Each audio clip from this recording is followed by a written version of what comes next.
Every day I'm looking for a way to return to the time when everything was easy to learn. Don't know when it started to get so serious.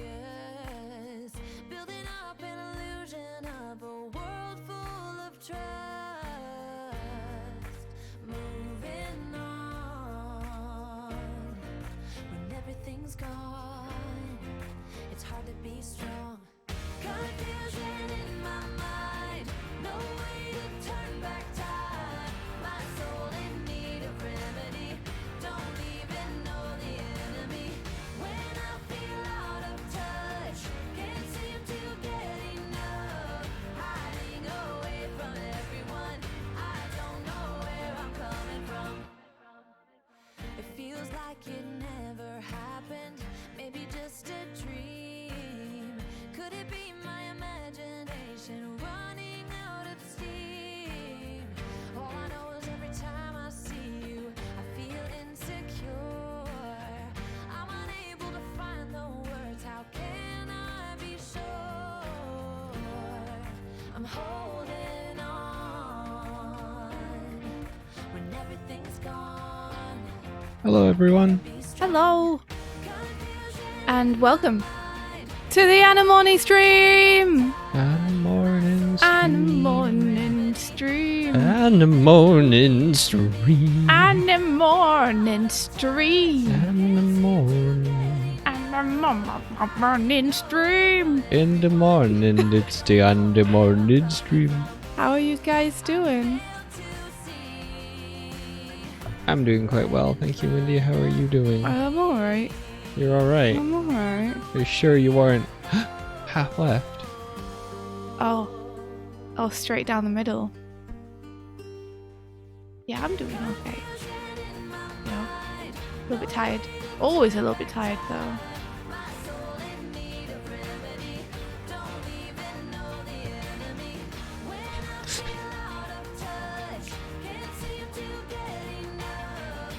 Let me know when your screen is available. I will. Sorry, I was on Twitter watching a rat drink from a cup. It's cute. It is cute. But that's... How do you know? The idea of it is cute. The idea of it is cute. It's Friday. Yeah, it is Friday. You got that Friday feeling. With crunchy. Okay, let me... Is it a bird? Is it a bear? No, it's a stream. I like that. I like that a lot. You gotta steal it for your own ends. Okay, I think I'm just check. I don't have anything. Yeah, I think I'm good to go. I'm gonna put my screen share on. Alright. Put your screen share on! You done it? Yeah, happy Friday, everybody! We made it to Friday. Congratulations. Impressive.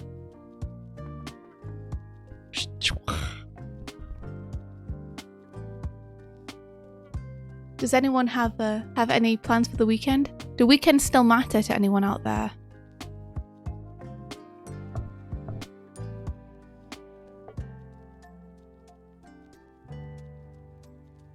So I've started trying to get this page together over here. Oh, cool. So I've made this layout with just a bunch of Polaroids, and I'm gonna, put images or parts of images on each one. It's my goal. Cool. He's looking great. Thanks. I might have to rewarp his background. It's been very difficult to try and get the perspective feeling right on that. I might actually leave it kind of how it is, but just warp certain things about it. Like the floor there is way too warped. Right. But some bits of it I think would feel okay if I just transform them around a bit. So I could do that. me put this on a clipping layer. Possible? Can I do that? I'm gonna make a model of this fish thing There we go. today. Oh, you're gonna actually model it? That's my goal. Awesome. Ben says I take my weekends off. Heck yeah, that's maintaining the structure. Big props to you, I admire that.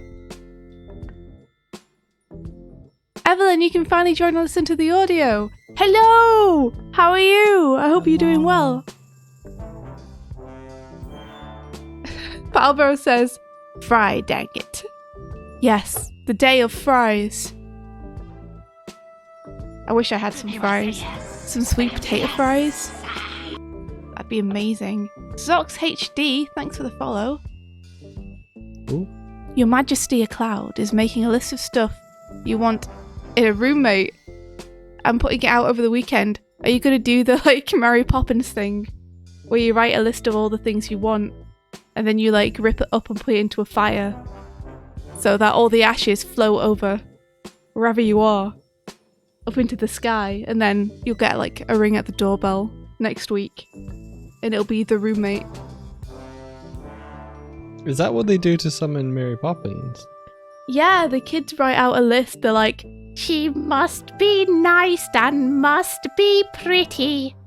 And then the dad's like, you what? And he tears it up and throws it in the fire. And then it blows up into the clouds and Mary Poppins is like, oh, this is a list of all the things I am.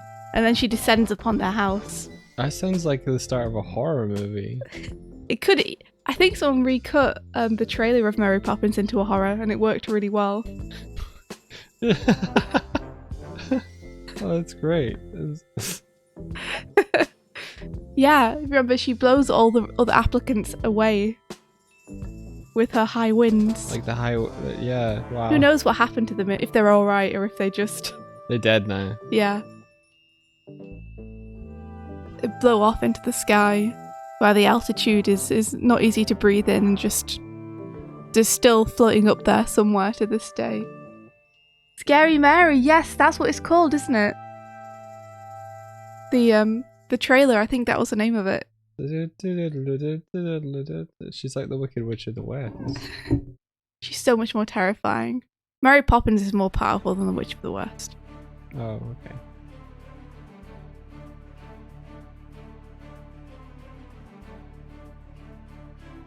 Pablo, we have many emotes to draw every day. Are they emotes for other streamers? You in demand? Hey, Tiramisu, good morning. Good morning. How's it going?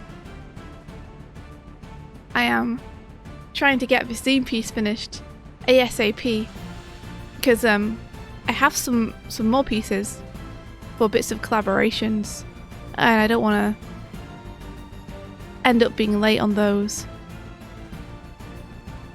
you know, because then other people are depending on me too. It's not just my piece, it's other people's pieces too. So I'm gonna try my best to get all this stuff wrapped up by the end of the weekend so that everything else can be nice and on time for the zine.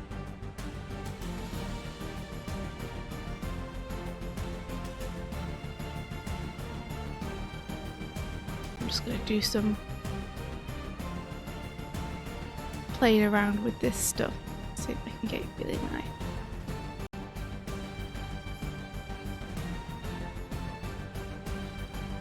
You could imagine Mary Poppins as a Ghibli movie. Actually, that's awesome. I could too. Yeah, it seems like the kind of thing that maybe Peele would like to adapt.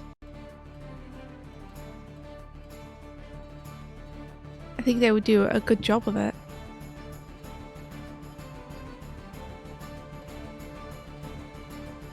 Oh, Tiramisu, thank you. I'm glad that would be okay.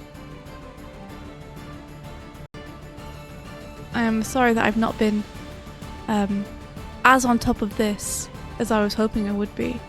I normally pride myself on professionalism and making sure I get stuff in,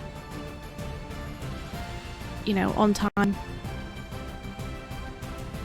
But I think I just took on a little bit too much this year, Last year. this year, whatever year we're in. Just in general. So I'm playing catch up on a few things. My bad. Completely. I am having a lot of fun doing this though. It's a nice excuse, you know? If I needed an excuse to draw more turtles, but there you are. I have it. Your excuse definitely not needed. Your Majesty says, India, barely anyone is on top of anything right now. That's nice to hear. So I'm not the only one who's thrown off their game a little bit.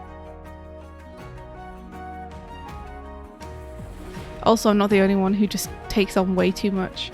I know this is a curse that's common among artists. It's like if you like what you do, it's very hard to stop yourself from like jumping at every single project that you like the sound of.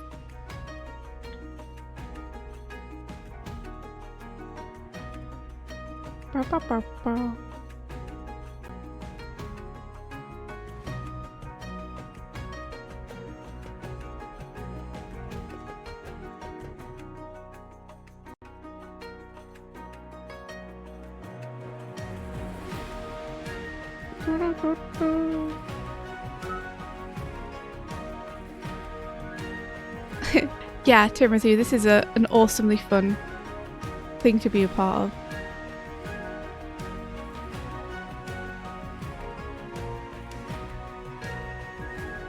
It's such a cool idea.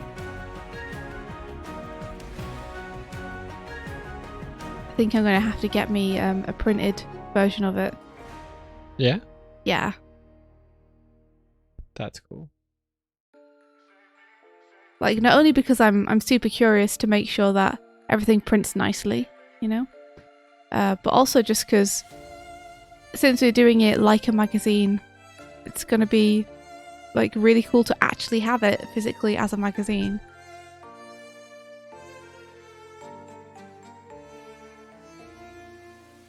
I like that this background is basically just black. That makes it a little bit easier.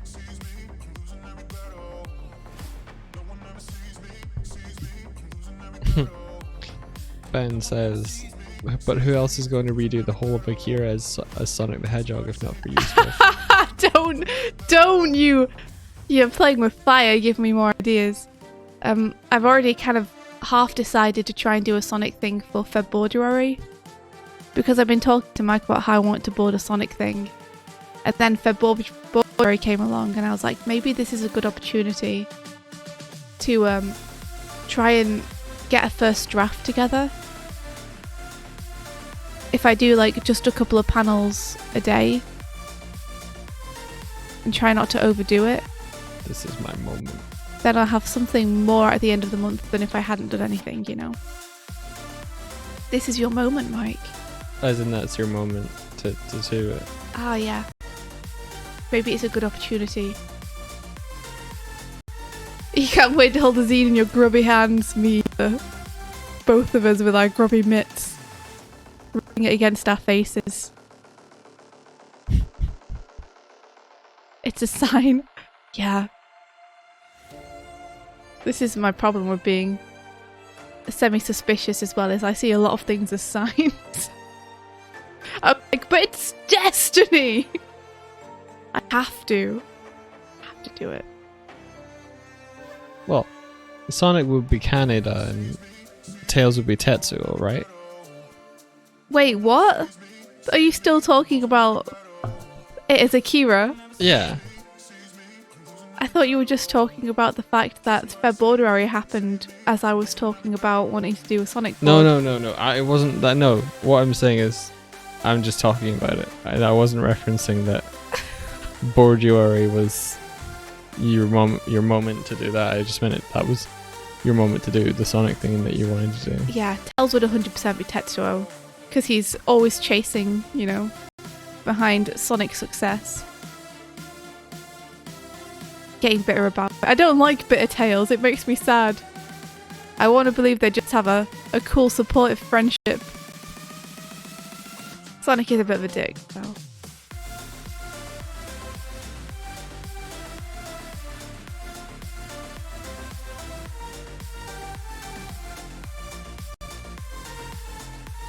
Maybe I can take the floor from this one. We shall see! Because the floor reflection is pretty rad.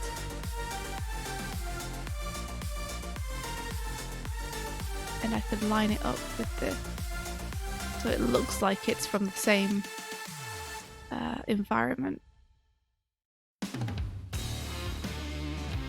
The general would be Robotnik.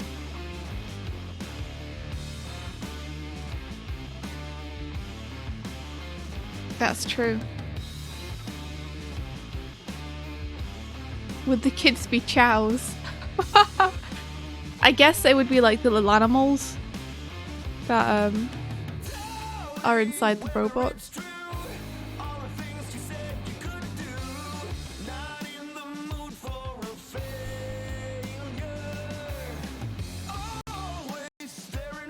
I'd get a super soft eraser and see if we can blend these two together a little bit. Tails is 8, isn't he? And Sonic's 16 or something. Is that really the age difference between Sonic and Tails? Yeah. 8 years? Yeah. That's weird. It's not weird. Okay. Because they're basically brothers. Okay. Think of it like Tails is like a little orphaned kid and Sonic kind of takes him and under his wing. Alright. It's not just like Sonic's friends with an 8-year-old, it's like Sonic's basically just looking after him. Okay. Making sure he's alright and he's not alone.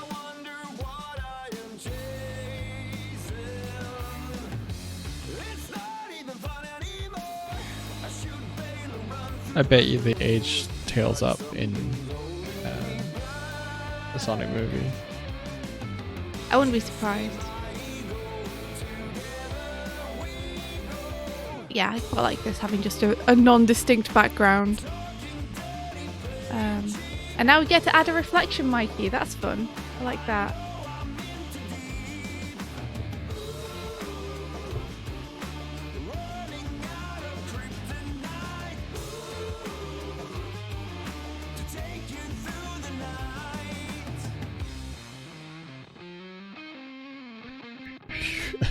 A 16-year-old would put a kid outside in the cold.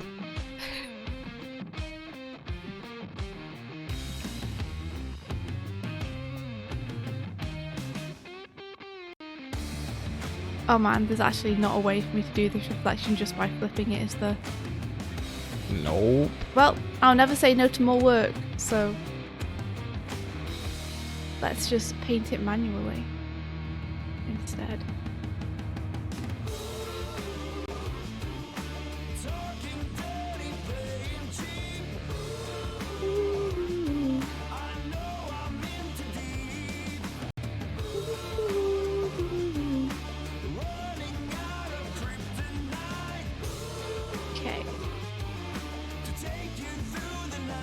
Reflection. Who is that turt I see staring straight back at me? Why is my reflection someone I don't know? Damn hair, I cannot hide who I am and do I've tried.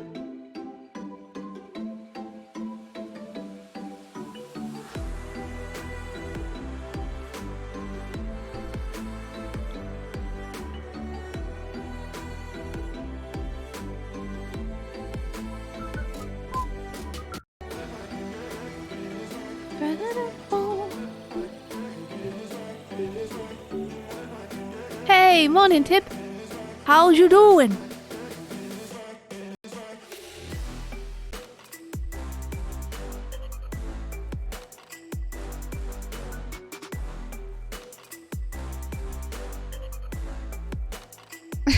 Ben, you're deep in the lore already. Yeah, what you guys working on? What you got on?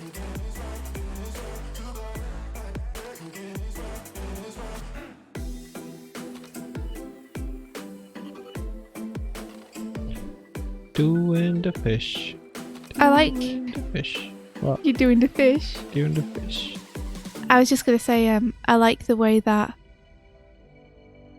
cobbling these backgrounds together from different photos has given it a kind of unreal but real feeling.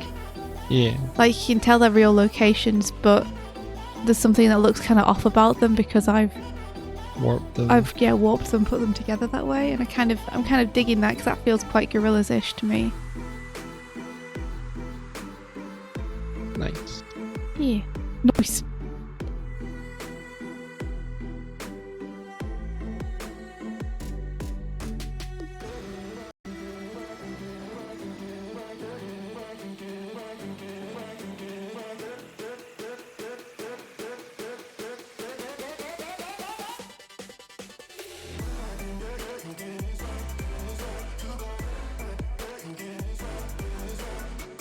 Let's see. What? Tip says, I'm doing alright. I just ordered a nice cable I need for a fancy computer build. And now I've done a task, it's time to rest my laurels. Good job. Getting that stuff done. You know who else should get stuff about a new computer done? Me. I'll be hassling you until you order it. Podcast says, no sleep tonight, boys. It's 1 a.m. Well, I'm honoured that you're spending your 1 a.m. here with us. That Francis guy, hey, how's it going? Hello. Your Majesty Cloud, you've been working on a personal comic. That's awesome. You love Donnie's hat. I also love Donnie's hat. I'll get to proof that one up in a sec, which will be fun. I'm happy I managed to get it on there somewhere because I didn't think that was going to make it in. I do need a new computer too. I don't think I have the funds for it currently though. I need to get the rest of my work invoiced. You've not invoiced yet? No. Invoiced them. I'll invoice them today. What? Just as soon as you said I invoiced them today, the song was like, what? What? Yeah. It's just another thing like on the pile that I've been like putting off. I know. But I will invoice them today. Bow, bow, bada, bow, bow, bow, bow. It looks too crystal clear in the reflection for me to really get away with making it blurred, I think. Maybe I just need to make it a bit paler. Or make it feel more like a reflection. Desaturate it maybe.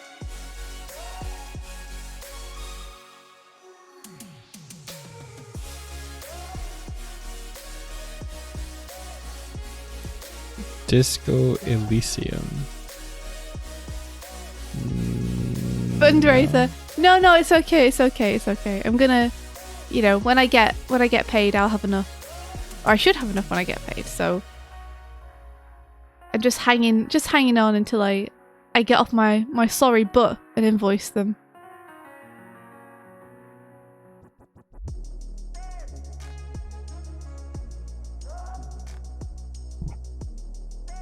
I'd feel way too bad if you guys fundraised for me, especially after already basically fundraising to get Mikey's computer. Why would you feel bad? Why would I feel bad? Because people have already given so much money to get you your computer. I feel like I should have enough, so I don't want to lean on people, They could use their money for their own stuff. Okay.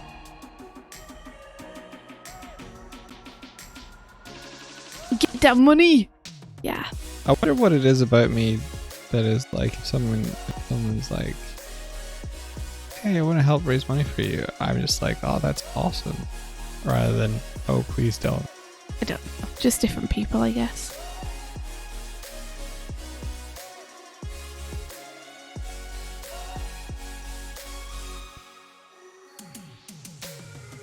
I think I've got better about accepting help. Like, overall.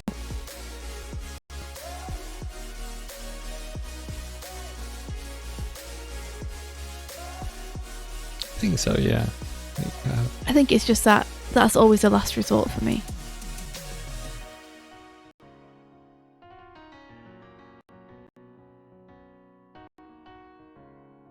Doopy doopy doo.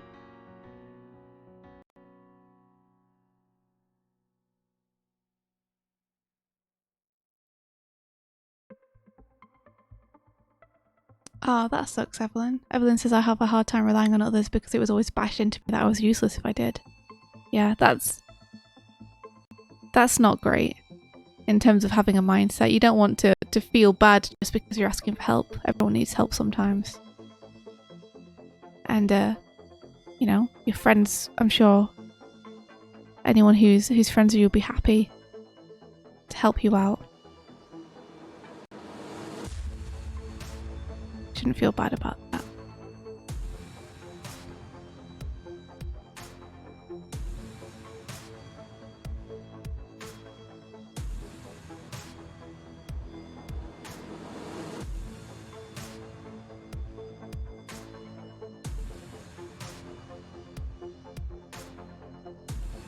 Yeah, Tib, I think that is a big part of it for me. Tib says, I think a lot of it ties into imposter syndrome and feeling like you're taking advantage of people, like you accidentally manipulated them. I often feel that way. But now we just like you and want you to be able to do what you do best. Aw, thanks, Tib. It definitely does feel like I don't want to take advantage of people, like just because we have a streaming platform. You know? And even if people are offering, if there's a chance that I can like fund it myself, then that's what I should do, because it's an important enough thing that it's definitely worth me investing in, you know? Yeah.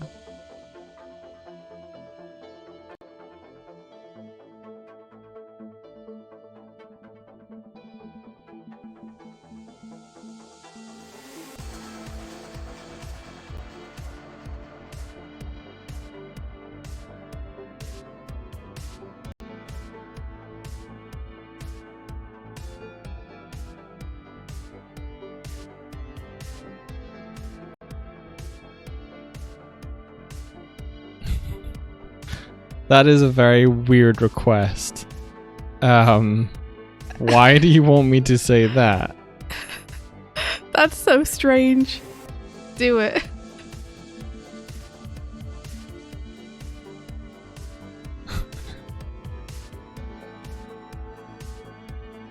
No reason. Sus, yeah. Very sus. Trying to frame you for something. I haven't been into one of those brand stores in like 2 years. How you don't want to say it. Is that a meme or something? Maybe they just want a clean voice recording from you of that. Yeah, exactly. That's what I'm like. For reasons. Why?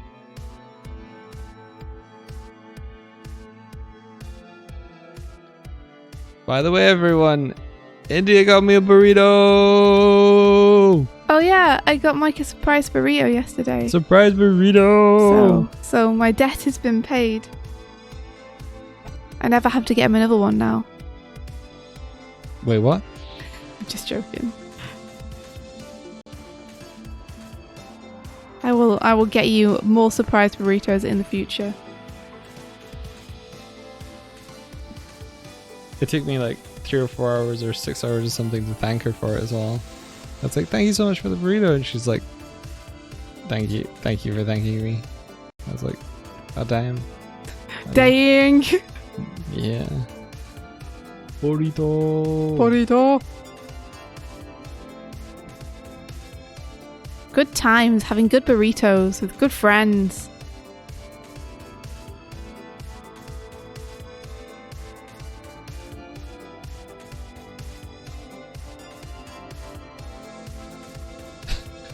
Burrito.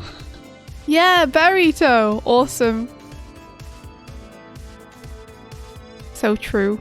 It was good though. I tried their new vegetarian option. They have like a no meat chili now, and it is good. So I'll be getting that from now on probably. Oh, cool. Very, very good. Yeah. There's normally not really any good vegetarian options from there. Like, unless you just want to have a wrap containing literally like lettuce, tomato, and onions or something. So it's nice to have like a nice veggie chili. Yeah, but this is me when I walk into Tesco's. You did it.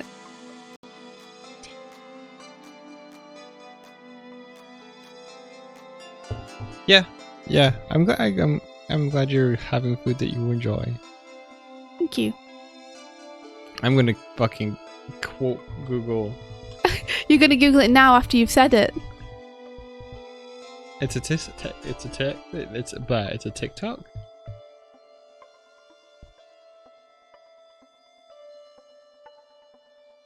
Oh, it's totally a meme. What have you done now? I don't know. What have you done?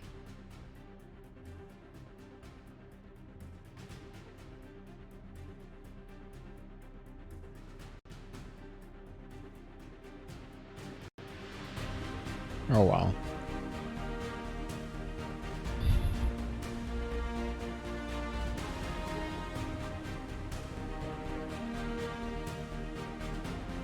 India! Wait, what? Robin said that you guys are so good with colors. Thanks, Robin. I mean, I'm assuming they mean you. Because you're really good with colours. No, I think both of us. You're doing good on that thing that you're doing, Swifty. Really? Yeah. Oh, thank you. Yeah. I'm trying. Trying to do the thing. I'm trying to do line drawing that makes sense. Abishi, bishi, bishi,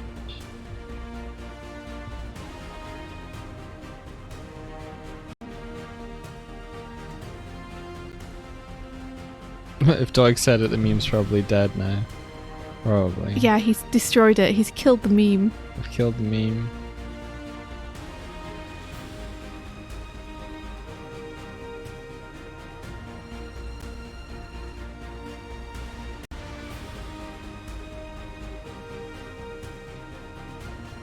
There we go. I think that worked. Is Mikey 4? I think he is. I think that's the number that he often wears in the show. Probably Tiramisu will be able to verify that. See you, Tib. Good luck with your laurels. Watch out for them hardies too.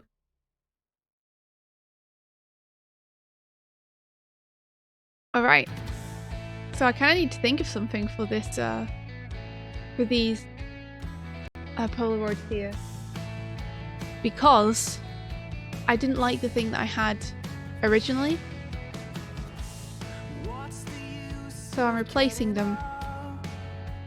Tiramisu, I was going to ask, you know how each of the characters in TMNT kind of have a number that they often are associated with or wear?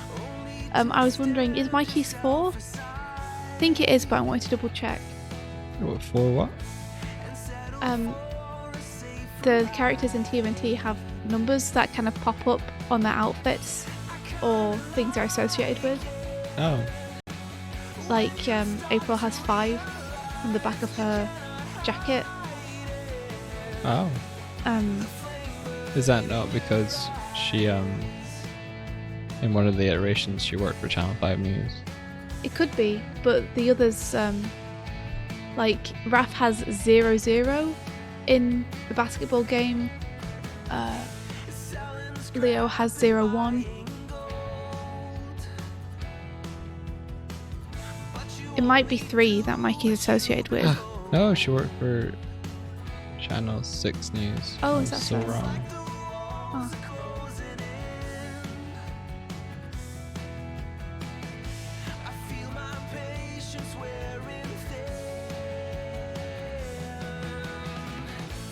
Yeah, I love the detail that all added their own sticker too. That was super cool.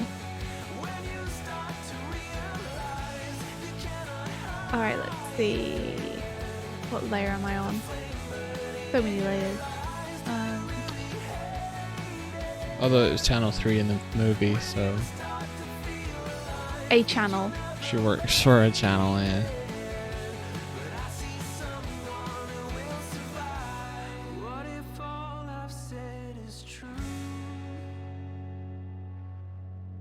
There we go, that's the one.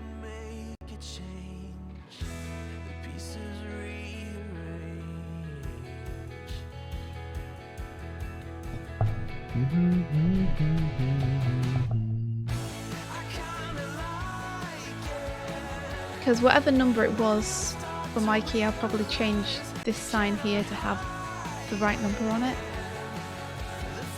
You're right, my friend. Thanks, alright. Whoa. Buster. Thank you. Hey, Buster, thank you so much for the 1500 bits. That's super cool. I really appreciate it. Thanks for the support, dude.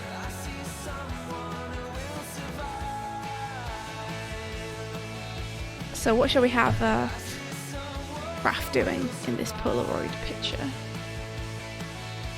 Polaroid picture! I'm just looking at Polaroids for inspiration right now.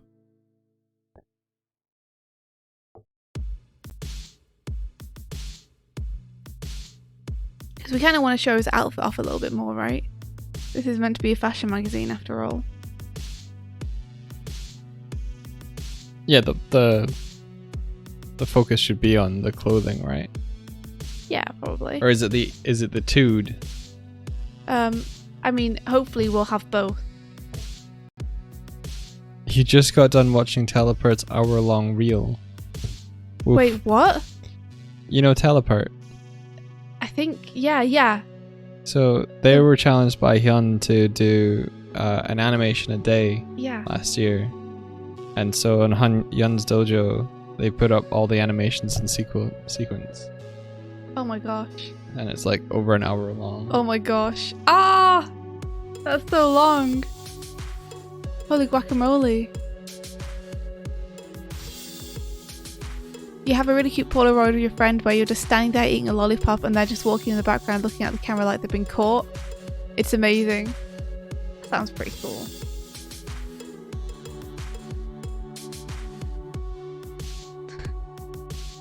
Blah blah neep. What? It's very, very horny. Good. Yeah, they do have a lot of lovely ladies, shall we say, that they tend to animate with. Respect. Rotate so we've got this the right way up. It's always in like tongue-in-cheek though. Stuff, isn't it? Maybe we should have Raph kind of looking over his shoulder or something with someone in the background. Like we could have a kind of like... We don't really have any of Raph's face on. But then I also kind of like the tude. Oh my gosh, stop phone alarm. Just stop. Okay, cool. It stopped.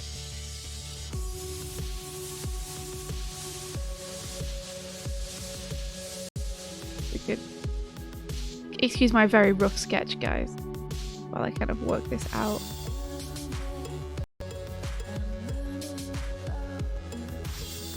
Because maybe he has like a cool symbol on the back of the jacket or something.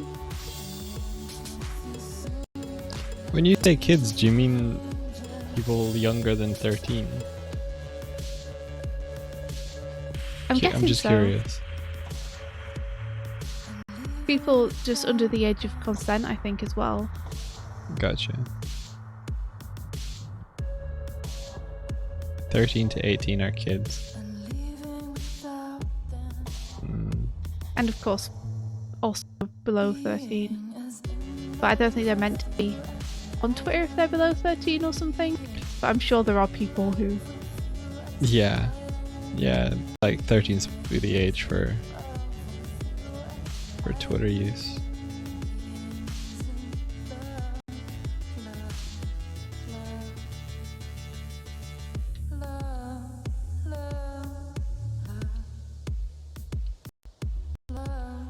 Come on, brush, work.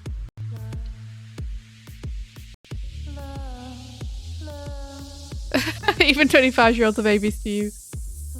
Precious children. Hey, Ajkol, good morning. How you doing?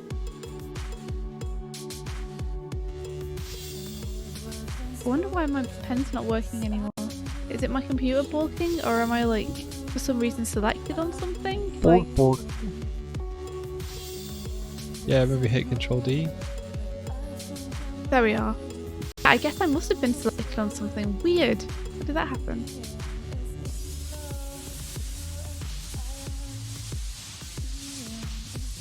Okay, we've got three main components here. We've got the bottom paneling, we've got the top of the head, and then we have the second mouth part. So I guess if I have this edge loop and then this edge loop, we're golden. You should have the boombox, right? Probably. Let's do it. So I have this model sort of just started, but then it's like, it's late, I should go to bed. I guess this edge loop could be brought down.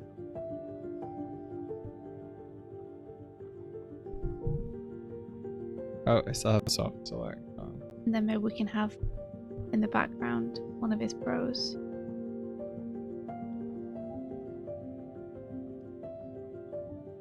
Like you were saying, being caught doing something? Maybe to make the head level a little bit more interesting, we should have his other brother crouching or something. We don't have many people crouching.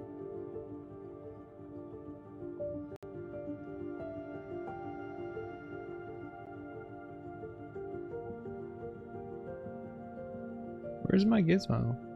Just squatting in the background as you do.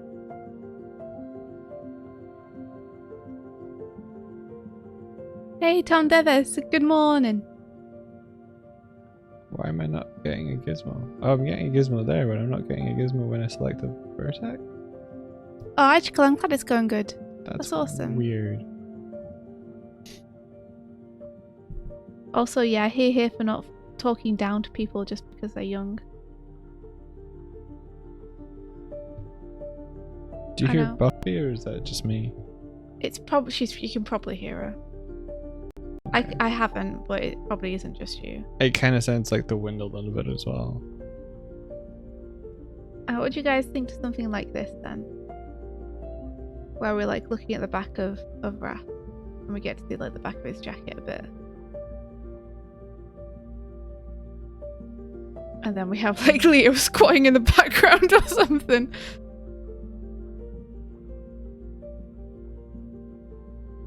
Tempted to put like an April thumb over the lens a little bit too. Just to be like, they're trying to be professional and make it look like super professional, but also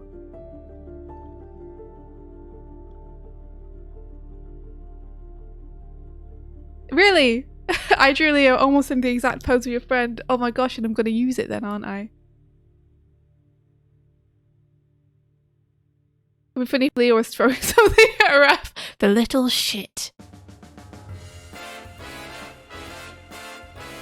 I hope so, Tom Davis. I hope they're progressing okay.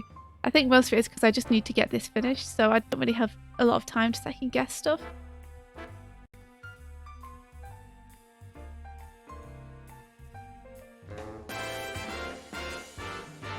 How's the flying animation going? It's good. I haven't worked on it since Wednesday, so it'll be in the same state it was on Wednesday. But after I've finished doing this, which will hopefully be over the weekend, so Monday I should be back to doing the flight anim again. Getting that done. Okay. I'll have to just check out what that boombox looks like and try and get it looking similar.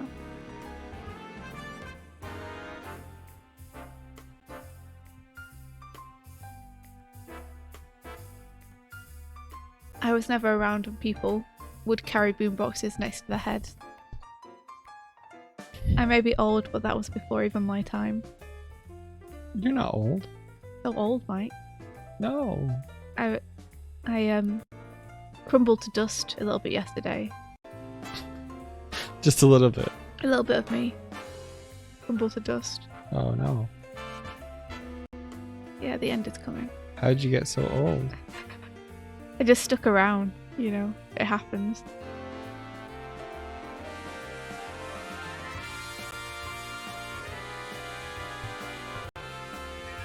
Why'd you gotta get so old?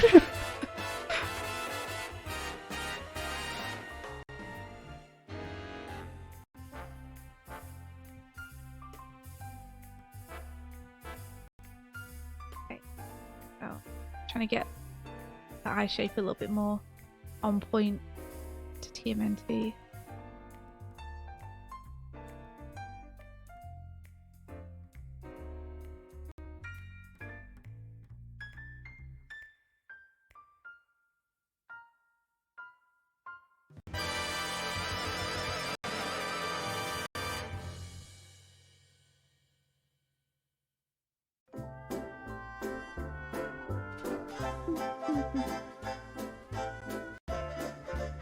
Have it like he's saying something.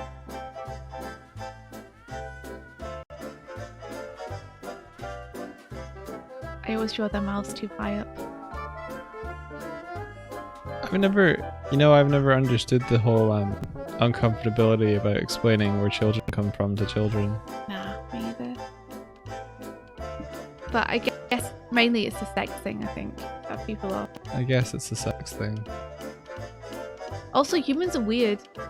I think everyone has the right to be freaked out when they learn how humans reproduce. What weird creatures we are.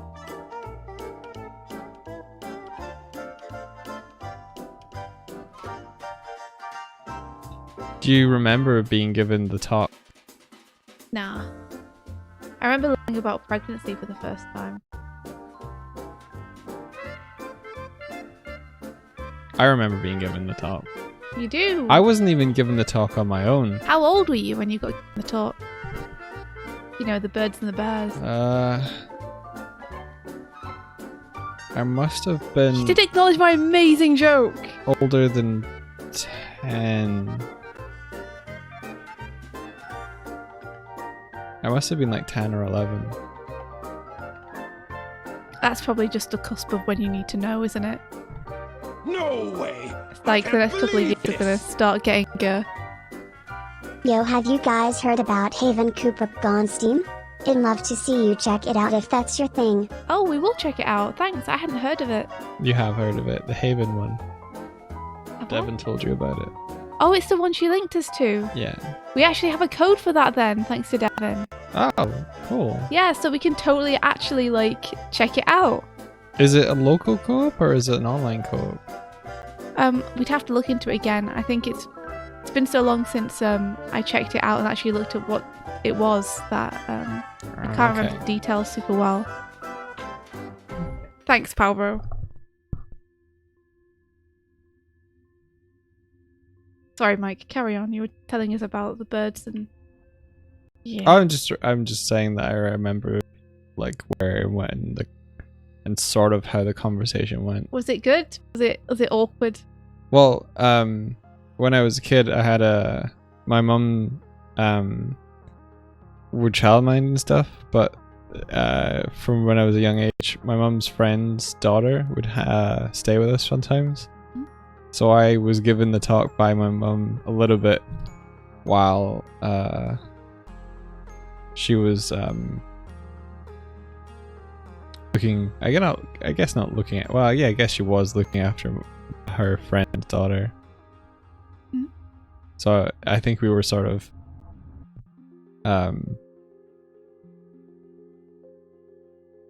given the talk together. Was she like the same age or? Yeah. Bold of your mother to give the talk to someone else's kid.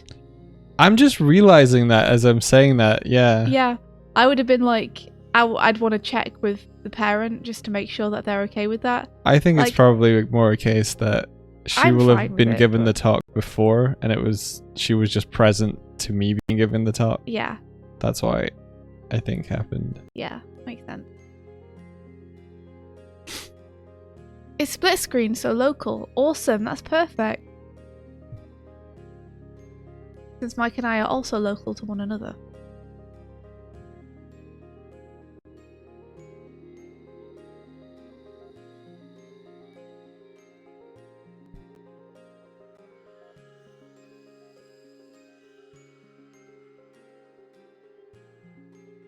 I might need to show Raph Spikies poking through. It's funny though. I think I pretended not to know to get my mum to tell it to me, but I was like fully aware of one. You already knew. Yeah. What asshole. Yeah, it's like what do you think sex is, Michael? And I just gave like the most outlandish answers I think I could give at the time.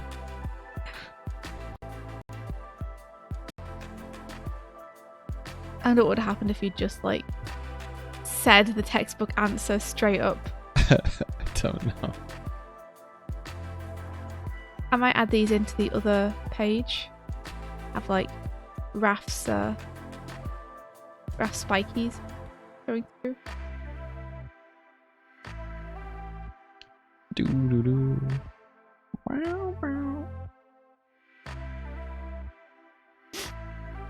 You know that book A Child is Born with photographs of fetuses in the womb? My mum read that to me as a toddler. I don't know that one.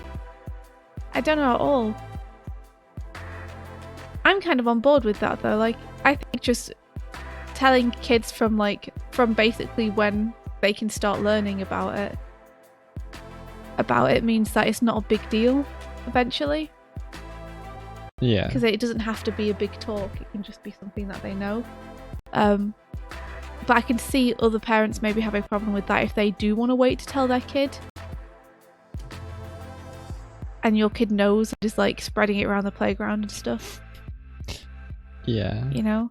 I guess that's the problem is I wouldn't want to step on other people's parenting, but also I do think it's probably easiest just to tell people straight up from the beginning so it's not super weird when you eventually get to it. Mm. So there was a photographer who photographed a baby while it was developing in the womb. It's pretty cool. It's awesome.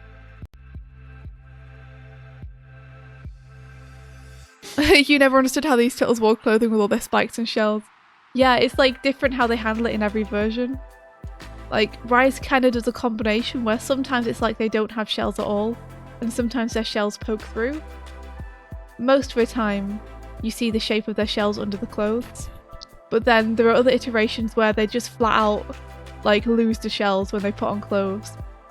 Like I think in the original Turtles, they could just like they would just wear trench coats, so it would just be like if they're wearing a trench coat. Your Majesty of Cloud says some kid's gonna tell their parents they learned about sex on Twitch from some weird art streamers. Yeah. We are definitely qualified.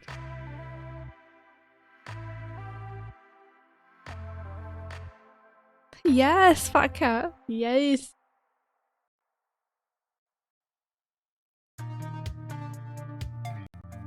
I think that arm needs to be bigger.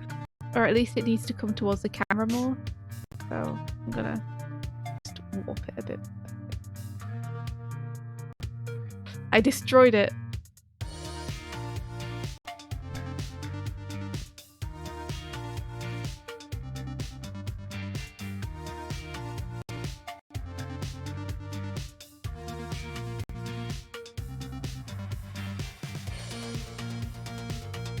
Yeah, we got sex education in like primary 7 in primary school, I think. So that would have been like 11, 12 years old. Yeah, I think that is like probably the latest you can leave it. Probably. I feel bad now for educators that need to do that these days. I think probably everybody knows from an earlier age nowadays because of the internet.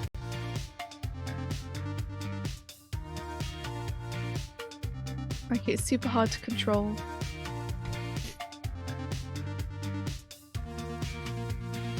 Mm.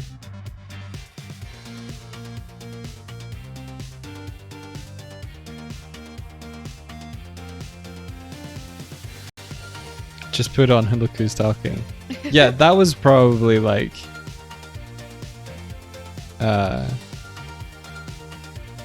where I got certain pieces of the puzzle. How old were you when you saw Look Who's Talking? And like 7, 8. You see, I told you. You say it's not a kid's film. It's really not a kid's film. I just happened to have seen it. It feels like a family film though. Like I feel like that's the way it was advertised. Probably. So I feel like a bunch of kids saw it. It was definitely in my VHS collection, I'll say that. Your personal VHS collection. Yeah. So, So like, was Blade black Runner and white though, bit. so. Yeah. I remember my parents telling me that Gremlins was too scary for me to watch. But having it on VHS, and I remember like sneaking it in one morning when they weren't paying attention. Sneaking it in from where to where? From the VHS box into the VHS player. Oh, right, okay. They were like, we have this VHS, but you're too young for it.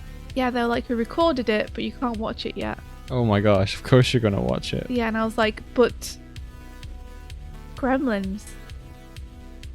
I think it was Gremlins 2.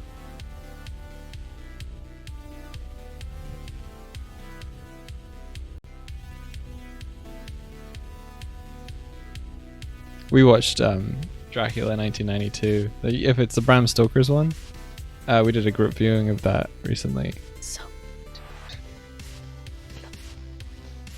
It it's is so bizarre, the filmmaking techniques. It is very good. Like, did you watch Gremlins before midnight? I watched it and then I got scared and my parents were like, we told you.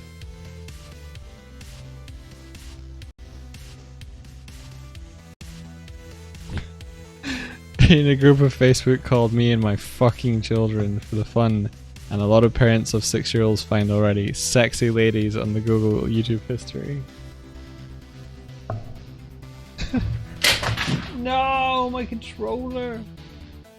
That's hilarious. Sexy ladies. I like that is that actually what they search? The thing is, you can't search anything on Google without coming up with some stuff like that. Mm.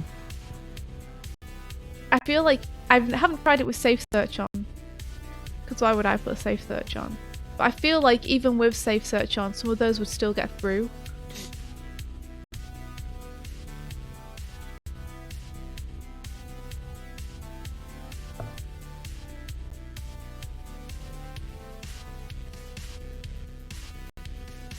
Probably best to just be honest about it from the start, right? I mean, sexy ladies are everywhere. Yeah, they are.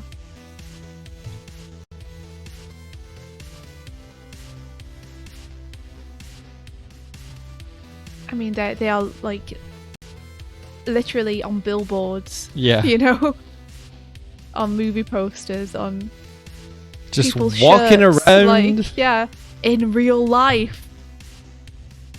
Not much you can do about it.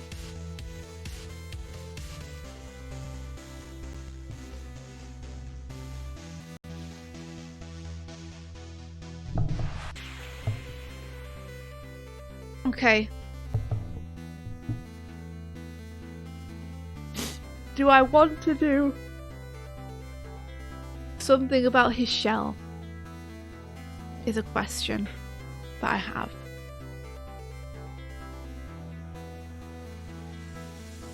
Should I put his shell poking through or not?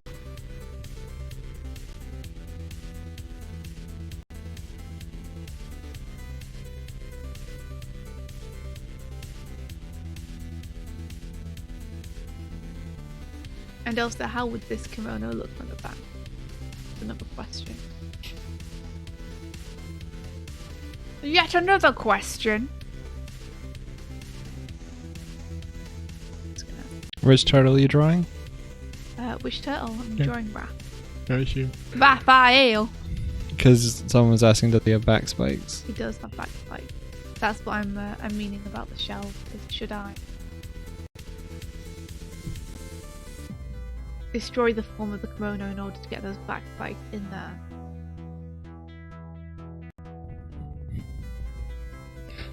Big question.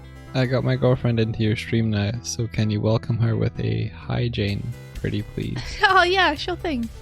Hey Jane! Thank you for coming and hanging out. Heck yeah.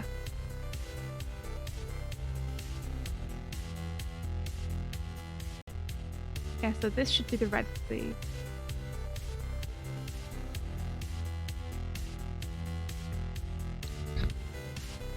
And I'm thinking that we could have like a little trim so it feels super deliberate. You stumbled across your mum watching An American Werewolf in London when you were 4, and it's still a little scary. Oh, That one is pretty scary. The special effects in that were really well done.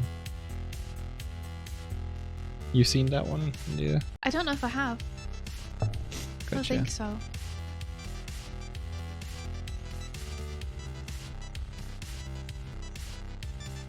Spoilers, he turns into a wolf. I feel like I probably could have guessed that, but thanks anyway for spoiling it. You're welcome.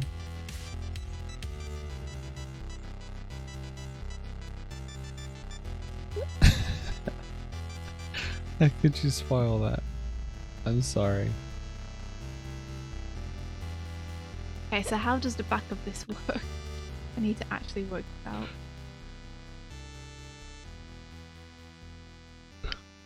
Not working then. Come on, computer. Do your thing. I should do that thing too where because he's closer to the camera, it's more blown out. Sorry.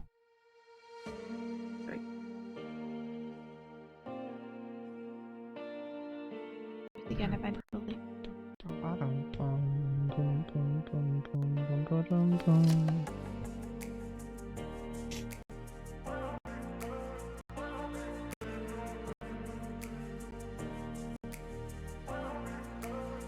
Hey Doodle Curls!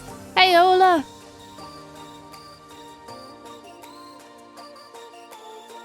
Hey Luke here! Hey guys, happy Friday everyone! Gotta get down on Friday. Who's getting down on Friday? Who of you, fair listeners, are getting down on Friday? I must know. And yeah, have you seen what's probably the first meme of 2021? Unless there's been others and I'm not aware of them. Bernie Sanders Yeah, sitting in his hat with his mittens. yeah. Yeah, I'm not quite sure why it's such a huge meme, so... I have no idea. Dude was just cold.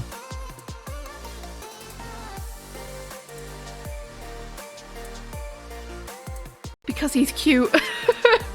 I mean, I can't deny that.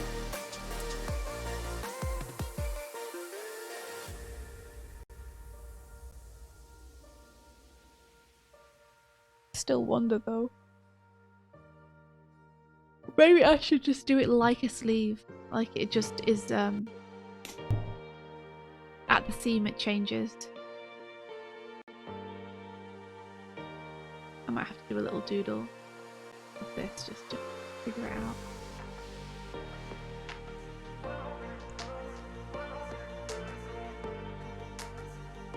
The mittens are a gift made by someone who recycles fabrics, okay? It's also that Bernie is a respectable, wholesome, beloved grandpa and also a presidential candidate. Remember when the bird landed on his podium? That was cool. Know what happened? I mean, other than a bird landing on his podium, is there anything else to it, or? It was just cute. Like, he was giving a speech and the bird came and landed next to him. He was like... And he didn't shoo it away. He was like... He didn't, of course not. He's a Disney princess.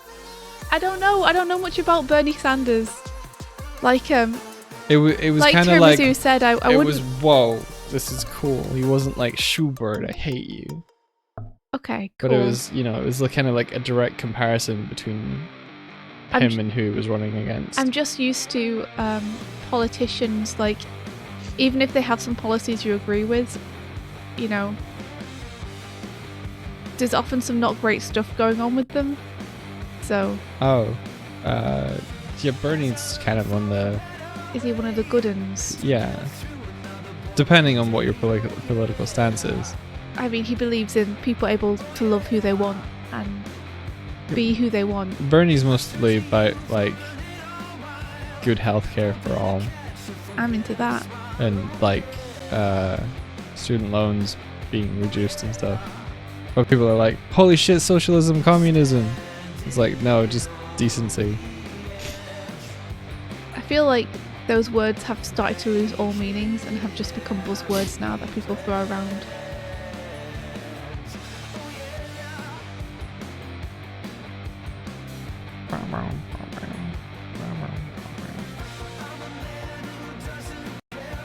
The whole idolizing politicians is a bit uh-oh to you. Well, there's a whole level of celebrity surrounding them now that I wasn't aware of before, as other than like presidential candidates type stuff.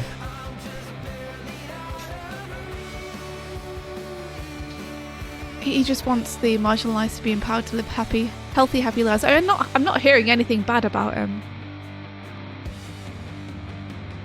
So I'm happy that he's memeing. Happy that he's memeing in like cute mittens. That's cool. Okay, so from the front he has this kind of sash going on, so from the back. No, don't idolize India. She'll take advantage of you. Oh geez, yeah, don't. I did some stuff when I was younger Wait, what? that you guys like would cancel me for, but don't idolize me. Wait, what? What'd you do? Well, I probably said some idiotic things. Probably. I still do that, but they were probably more idiotic. Set myself on fire by accident once. Really? Yeah. I mean, I don't think you'd cancel me for that, but I do think it kind of shows you that maybe there are other people to idolize who wouldn't set themselves on fire by accident, you know? That's all.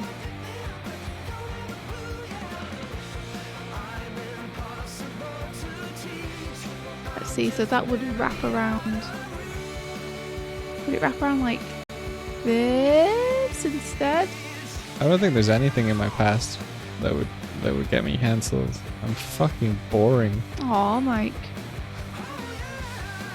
I mean, that's a good thing. You know? But You shouldn't want to be cancelled. But I can't live every day worrying that someone will discover something about me. Where's the thrill? Maybe I want it divided right down the middle. Down the back.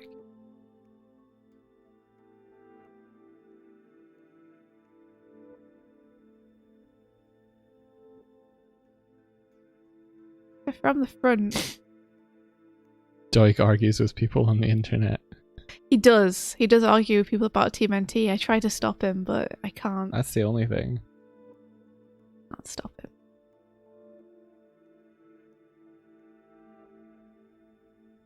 Okay, so that's from the front, and that comes up and wraps around. He's too nice of a person, we should cancel him. Man, I'm so confused about how stuff works. I'm not very good at thinking in 3D at all.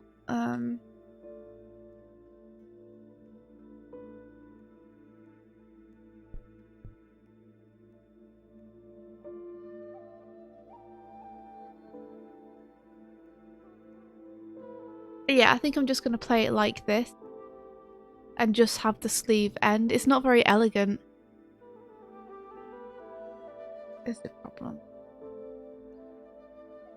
What's what? What's not what? Elegant, did you say? Yeah. Oh. Like, it feels like an inelegant solution to a problem that I should be able to work out.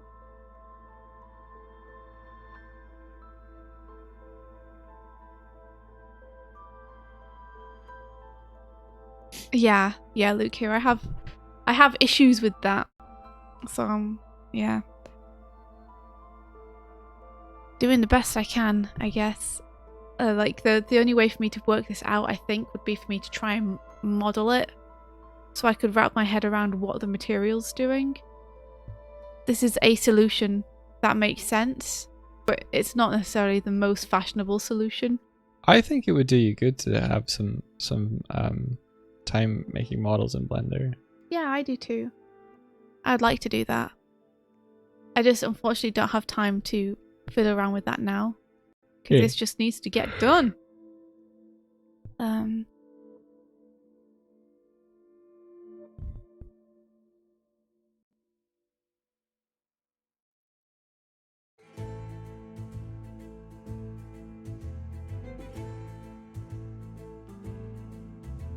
So now we come to the pattern on the back and figuring out what that should be.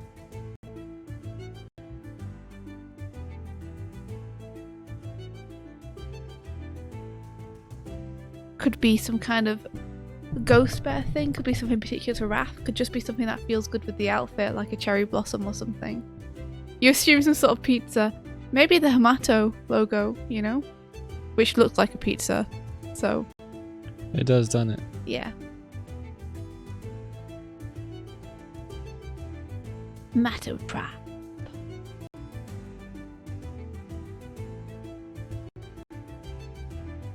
So it'd just be like...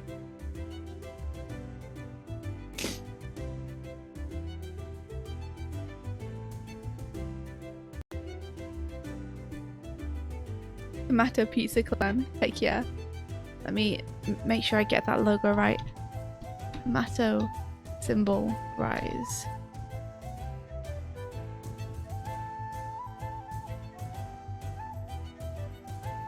Yep, so it's like this, and then it has an interior circle. A bullseye!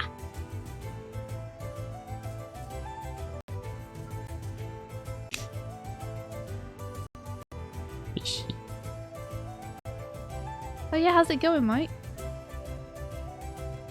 Goes okay. I've got the sort of like opening part in the works. I haven't put the eyes in yet, but that's stage 2. Yeah, it's looking clean. Nice. Can you see it from way over there on your pedestal? What? I don't know. I can't see it because I'm using my screen to look at reference of the Hamato clan, which is why I was asking you. Yeah, it's going okay. I'm glad I did the drawing so that I can sort of visualize it in my head. Even though I'm not referring to it. Oh no. I'm just trying to get the general shape before I get into specifics. I was talking to Jordan about that whole like picturing an apple thing. Yeah. And it made me realize that if you're working in a collaboration with people who can't visualize something in their heads, then you have to like provide them a visualization of what you mean. You can't just sort of like tell them an idea. I just thought it was an interesting sort of like, if you're trying to convince someone to approve something to be made, it's often difficult to do it without any kind of proof, as it were. Interesting. I'm surprised you haven't run into that with me already. You can't visualize stuff in your head. Oh yeah, I can. I thought you were talking about in terms of having it visualized in 3D specifically. No, not just 3D, just in any shape or form. Yeah, I gotcha.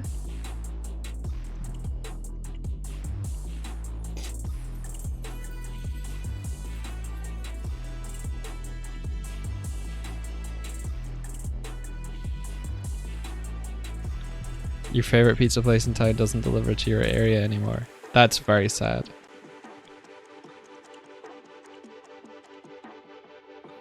I'm sorry to hear that.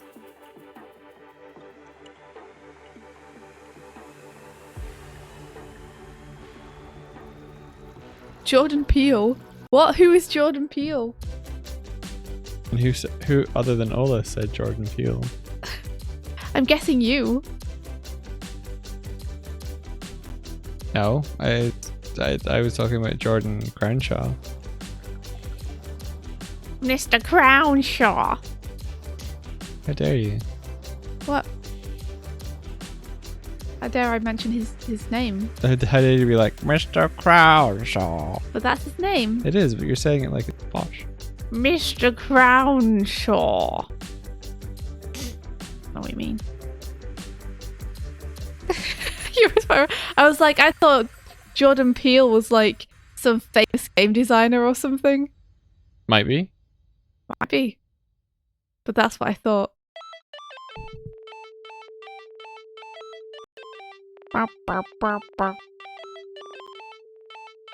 Luke says, I struggle with my workplace and that I'm a UI UX designer and will verbally explain things, and I'm just like, I can't imagine a thing from words. Please, can we draw the thing so my brain can grasp the concept? Yeah, that's fair. Sometimes I also struggle trying to explain things verbally to people.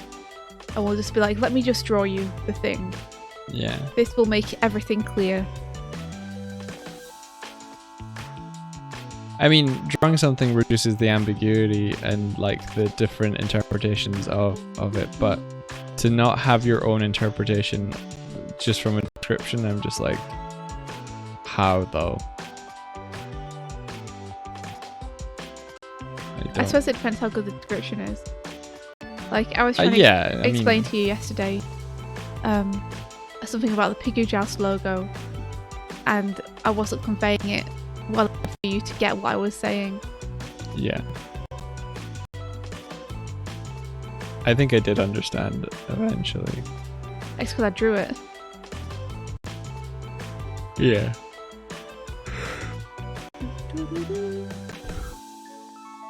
Then I ignored it. Why would you? Because I thought it was a bad idea. Oh yeah, that's fair. Fair enough. Can't argue with it. I think you were emphasizing something about it that I didn't want to. You would have had to have built it around that idea. Yeah. So, totally fair.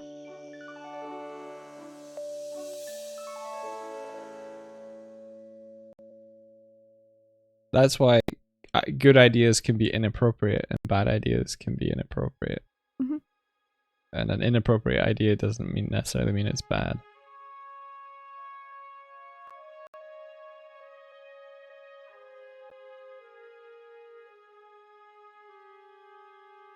So if you're ever having like a group conversation about a project and someone comes up with something that you don't think fits, it's better to be like, I don't think that's appropriate for this, but I like the idea. So someone goes, cool, they like my idea, but we're not going to go ahead with it in a nice way. Yeah, I'm so bad at doing that though. I'm making it sound like that's what I mean. I guess this year I should really work on my verbal communication. Try and get better at telling people what I mean. You do have a tendency when brainstorming to be like, no, and this reason. It makes me struggle sometimes. How so? Because it feels like it's probably my own personal thing, but it feels like getting shot down for an idea repeatedly. Mm-hmm.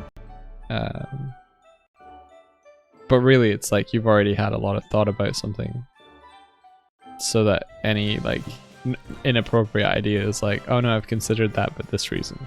Mm-hmm. So you can communicate that better.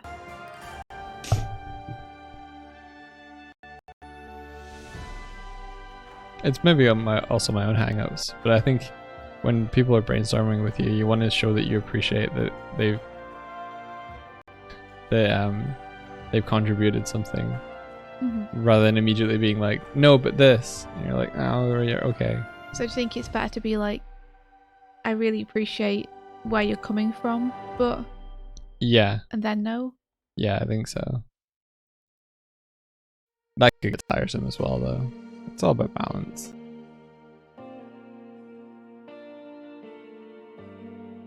Because you're dealing with people's insecurities and egos as well.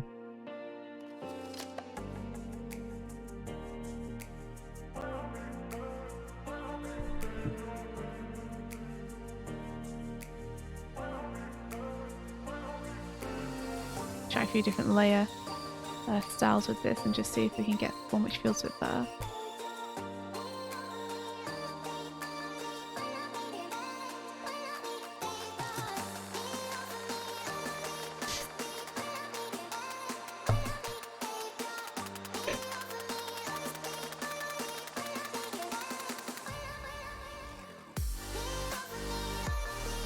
mean, I wonder what would happen if we layered multiply with one of the other ones. One of the worst reactions you can have as well is if someone pitches an idea and you'd be like, no, that would make me really sad. I hate that idea! Because there's no kind of like, there's very little wiggle room there. I hate it, I hate it, I hate it.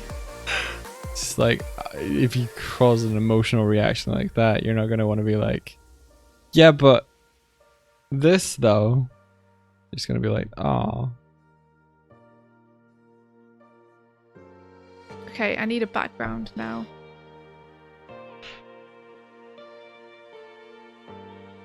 Where did I even draw this? There we go.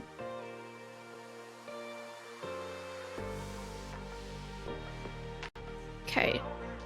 So, do I have a background I can use for this in the photos that I took? The big question. Oh look. What do we have?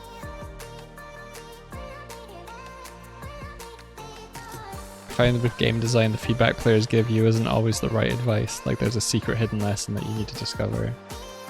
Yeah, well, often people will give you feedback, but they'll also offer a solution, and it's not necessarily their solution that will fix the problem they have.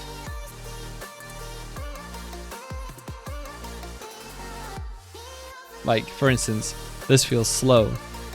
It doesn't necessarily mean that you have to make the thing faster. India was helping me do some tweaks to the animation of the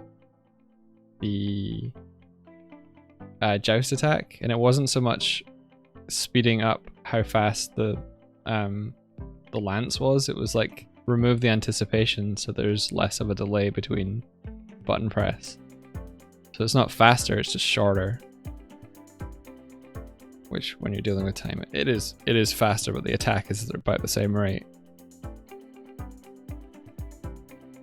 But she didn't give me the advice to make it faster. She gave me the advice to make it remove the anticipation.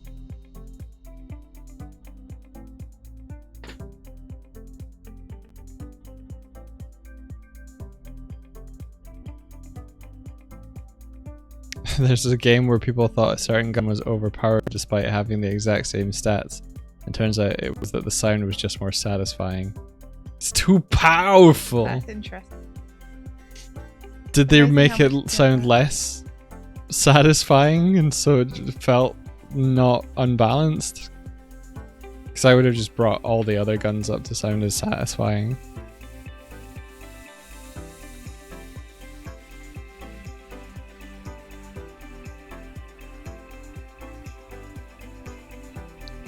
It's all in the timing and the spacing.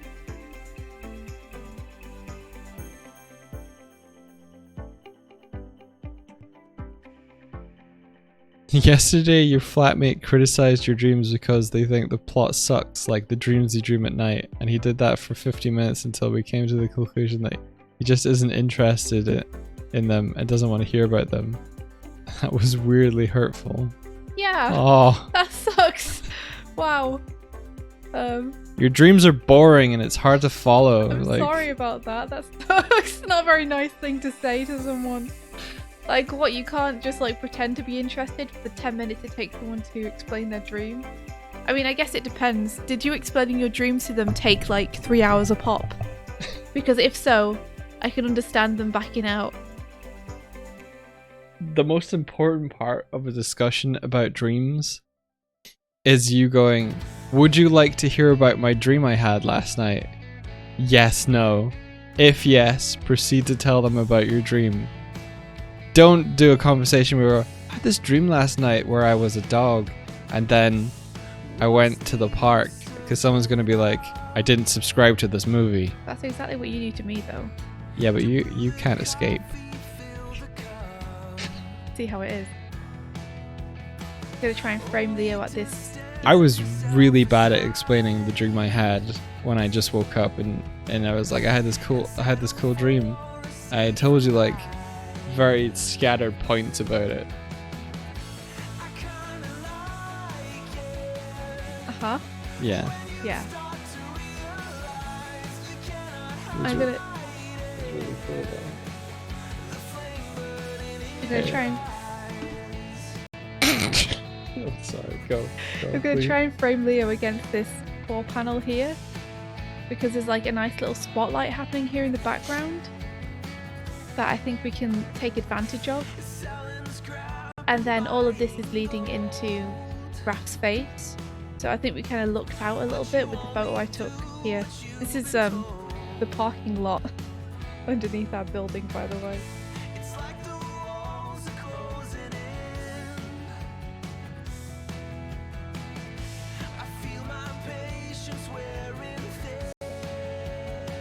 I had a terrible dream about you last night. Did you? Yeah. Oh, was I awful? No, you died. Oh, It was very okay. traumatic. It was awful. Why do you want me to die? I don't. It was awful. That's the thing about me not enjoying it. Well, that's comforting to hear. I don't want you dead. Yeah. I'm surprised that it took me telling you that I was unhappy in the dream for you to know that. Well, you have said several times while we've been together, like, if you die. And Yeah. I'm like, all right. I just think it's important to have contingency plans. It is. Yeah. I did accidentally kick you harder than I wanted to the other day, You really did. for which I'm very sorry. You really did. It wasn't even in retaliation for anything. What did I do? I think I told you that I'd put the towel back for you.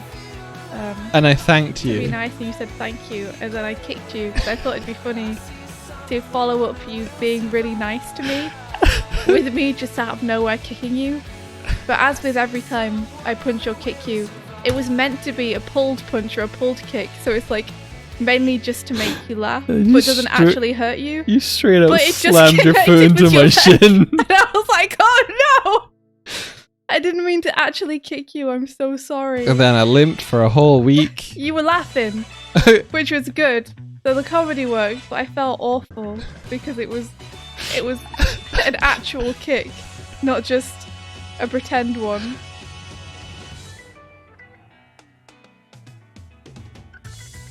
So yeah, that was a sad day for everyone, mostly Mike.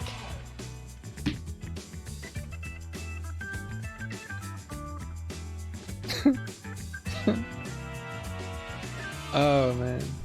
Yeah, I know. Ben says you need to stop kicking Mike so hard. Yeah, you're right, I do. Ola, I did just dox my basement car park, so I hope no one can recognise it from these pipes. Wait, did you say that's where the photos were from? Yeah. Oh. Don't go looking for me. I'll kick you. Or you'll kick them. I will, and I won't pull it. Don't find me. Don't find me.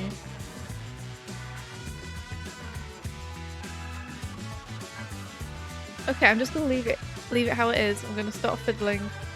Temptation to fiddle rising, and we're gonna stop proofing this image up.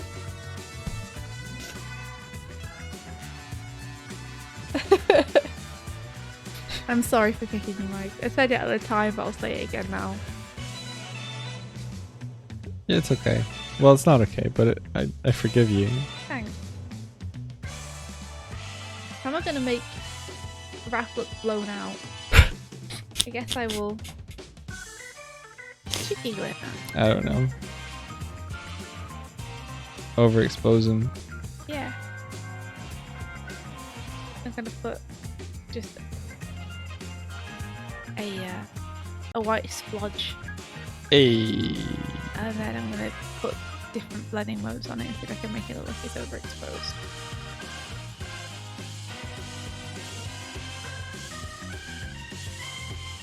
So right, it looks a bit more like a Polaroid. So are you a storyboarder now? Am I? You want me, or are you talking to someone in chat? You? Me? Am I a storyboarder now? Yeah. I guess. Have you like Yes, I am. rather than an animator, or are you both? I don't want to put labels on it. Like, I wouldn't say that I'm not an animator anymore, Yeah. but I am thinking of doing storyboarding for a while because I really like it, and I feel like I have so much to learn and so much to get better at, and I think it will improve. And so much to give. I feel like it will improve my storytelling a whole lot if I get better at it. I think it's something that would be really good to do. Cool. I think so. Yeah, let me see if I can just overexpose it with the levels. That's true. You're also a comic artist and a writer. Yeah, I'm a lot of things.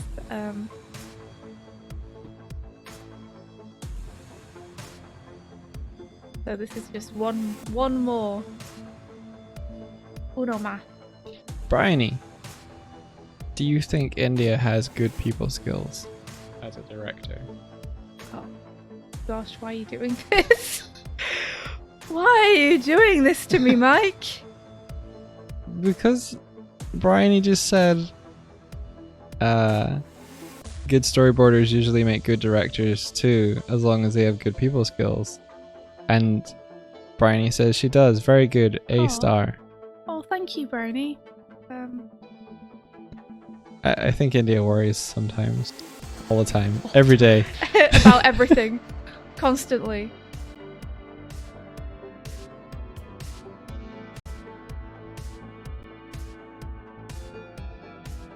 There we go. He looks a bit overexposed now. I think we could still improve it. Maybe we could put a vignette around the edge. And that would make it feel even more... More plus better. Yeah. Plus ultra.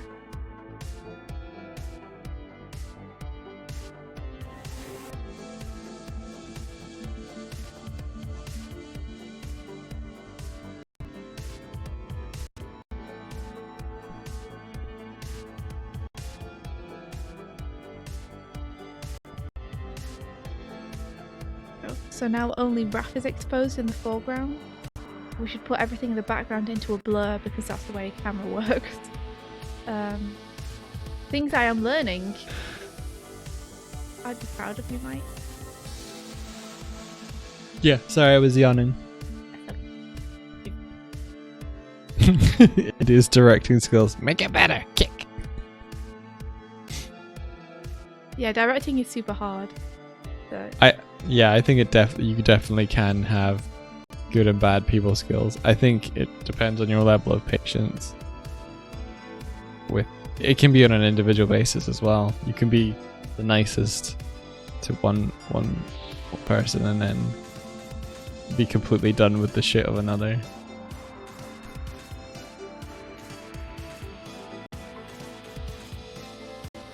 Oh, I see. I'm underneath that.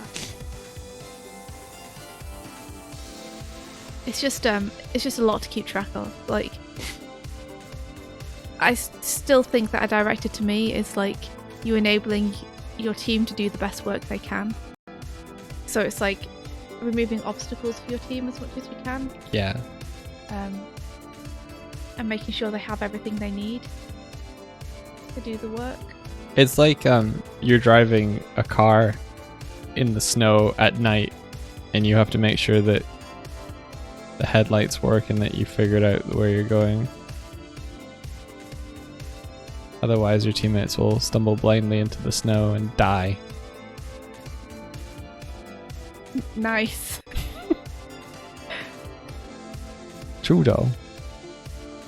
I think that I would be a better director now after working on the Rise movie, so because the two heads of stories were essentially my directors for the work I did there, because they were the ones who delivered me the notes and let me know what I was aiming for and everything. Mm-hmm. They were extremely good directors, and I think I learned a lot from working with them. Cool. That's very cool. Yeah, I think I would be better for my team now.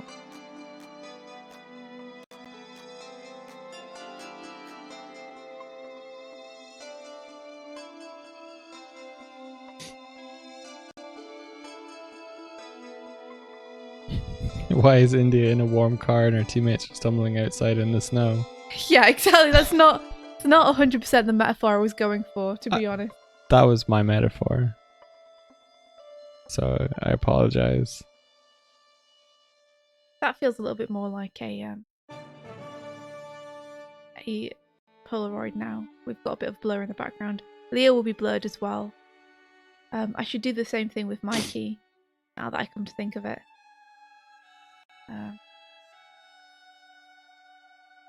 Which I will, but I'll take care of this first, because it's more important that I finish them off to the best of my ability. Noodle around. Oh, when I was saying like you can have good and bad people skills with people individuals, I didn't say that you should be like that. I think you should be, but it is definitely possible to mess up that way.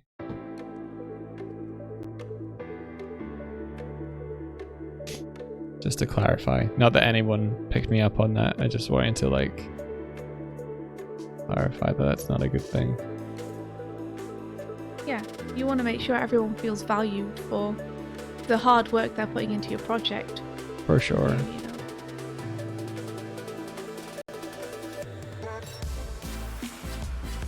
Alright, let's get to inking this. I should probably actually flip the canvas, shouldn't I?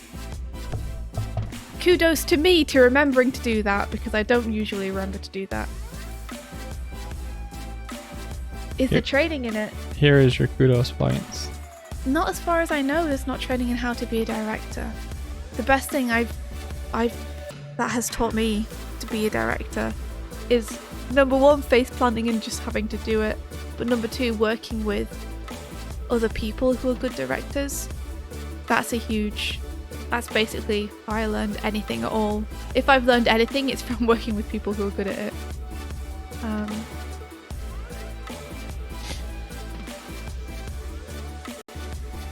Here we go.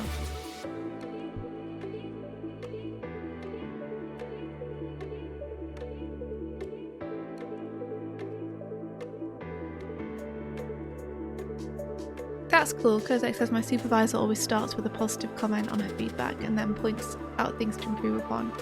In my opinion, that's a good way to give feedback. Yeah. I do that all the time. Is directing something I enjoy? Oh, that's tough. I like being in the trenches a lot, you know. I like getting my hands dirty. The directing jobs I have enjoyed least have been the ones where I haven't done as much work on the project in terms of drawing, actual drawing labour. I always want to be able to contribute that way. I think I do enjoy it though. I enjoy having creative input into stuff. Yeah. I think that's why you've liked storyboarding.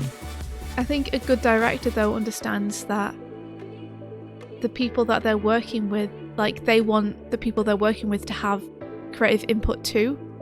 Yeah. Because then everyone feels ownership over the project, and that's how you get the best work out of people. Yeah. Is to make sure that they're invested and they feel like their ideas are, you know, desired, wanted, valued. You don't want to have a project where you're directing and everyone else just has to do what you say. Yeah.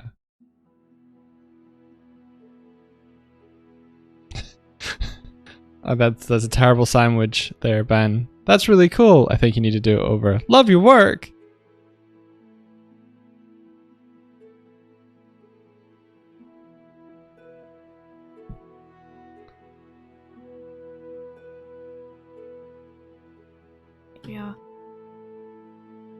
Here we are on the flip side. The upside down.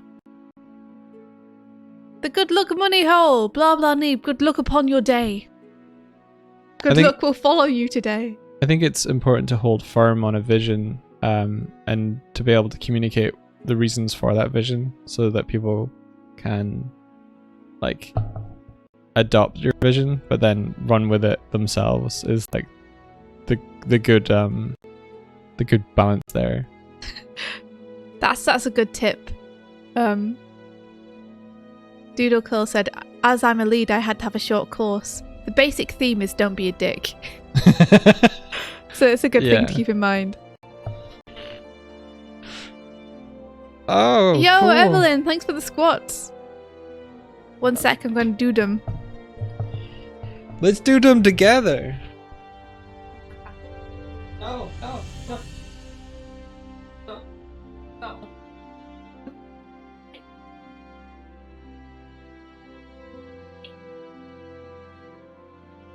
These dudes so fast, but hair was. Was it? It's Yeah. very floofy today.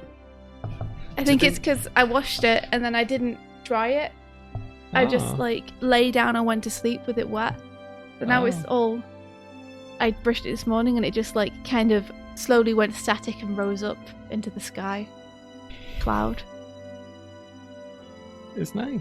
It was soft when I gave you a hug earlier. It was soft. Good, I'm glad. I bought some hair stuff to make it softer, but I couldn't get it open. So I haven't used it yet.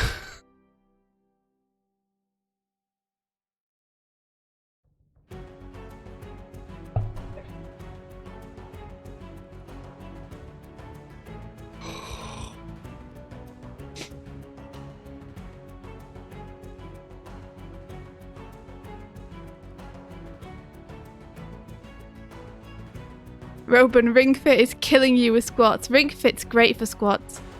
I love that squat game where you have to like get the coins but not hit the bombs. Some good stuff.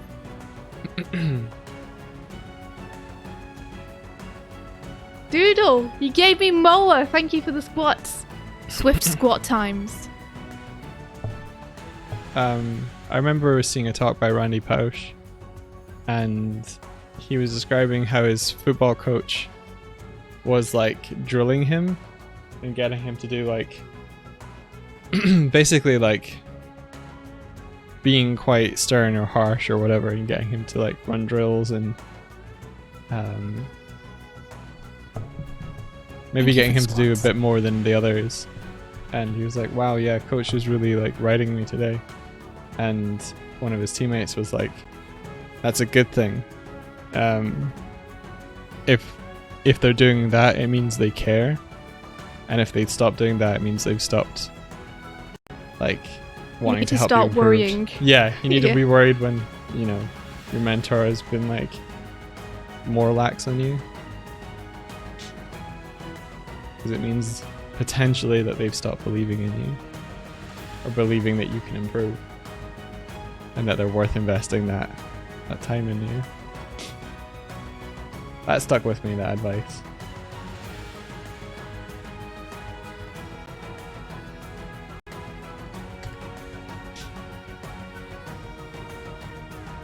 Yeah, I'm not sure I like the harsh method myself. I think if you're just being a dick, it's different from like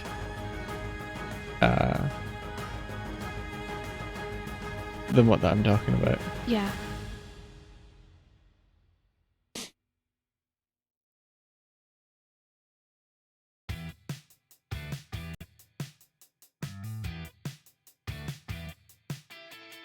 If you see Gordon Ramsay with kids, he's a sweetheart.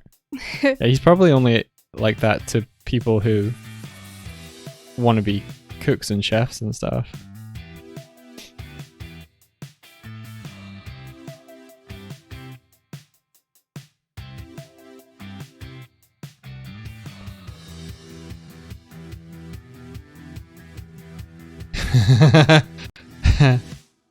Kurdik says, India, what would you do if you gave someone feedback, but that someone's ego is so big they're just not listening? If they were on my team, I would try a different method, a different approach to the feedback. If they weren't on my team and it's just someone who's like randomly asking for feedback and then doesn't take it, I would just kind of put my hands up and be like, okay. If you don't want to take it, it's like up to you. Yeah. What if they kept coming to you for advice? And kept not taking it. Yeah. I'd be like, why are you coming? Just straight, why are you coming to me for advice? You obviously don't like... I wouldn't say that. I'd probably be too nervous to say that. I guess if they kept coming to me for advice, I'd like try and figure out why. I think sometimes people come to you saying that they want advice and feedback, but what they actually want is affirmation. Yeah. And then they can get defensive when you give them actual feedback, because what they were actually looking for was for you to just say, this looks awesome, keep going. You're a smart boy doing a smart job. Yeah. You know, so in that case, I'd probably just keep giving them feedback until they either got sick of it and stopped coming to me or started taking the advice. Because if I can see stuff to improve about something, I don't want to pretend that I don't. You know? But I wouldn't just say to someone, hey, this is something that you should improve on, if they didn't ask me for feedback. Unless it was on a project I was working on and it was kind of my job to quality check stuff. Because sometimes you just want to do art and have fun with it, and you don't want people always looking at your stuff for critique. But if someone brings it to you, that's different, I think. Yeah.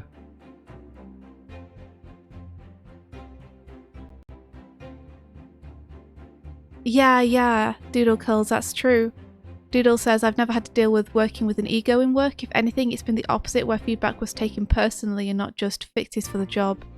Yeah, like, it's so easy to just attach, you know, the, in air quotes, quality of your work to your self-worth, to the point where if you get feedback for something, because something needs to be improved, you think that, you know, you are not good enough and you have ruined everything, rather than it just being like, no, it's like super almost there. You just need to adjust this leg pose a little bit and it'll be awesome.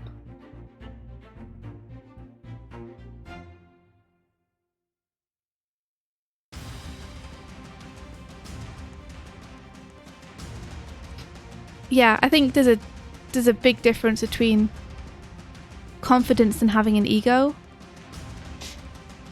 I think having a big ego is like not helpful to doing a job. But I think having a quiet confidence and being like, I can handle this, I believe in my own abilities, is okay.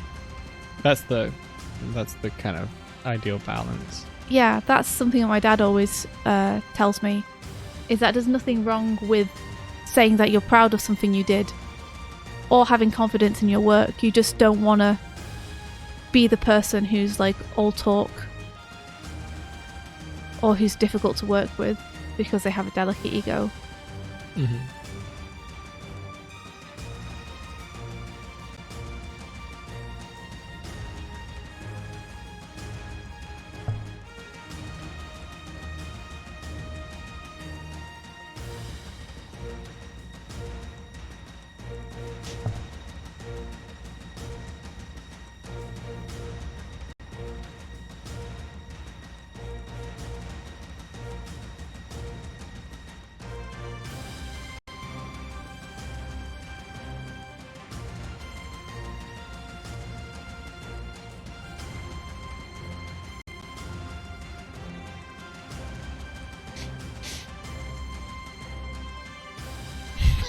If you don't get feedback, you're always like, they're lying. How can I make it better?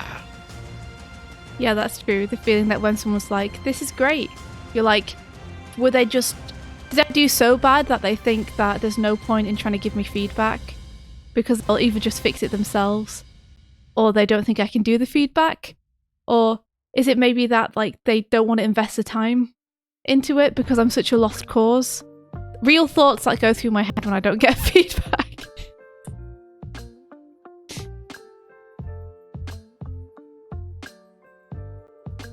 See you, blah blah neeb. Have a good night.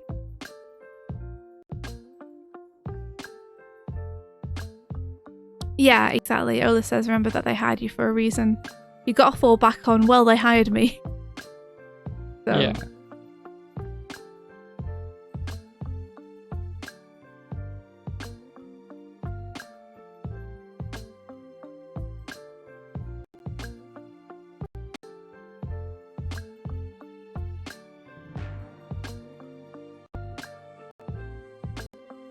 But sometimes you gotta accept that maybe people don't have feedback because they really do like what you did. Yeah. That can happen. Yeah, it's not completely unknown to happen that the person who hired you to do the job likes the job that you did.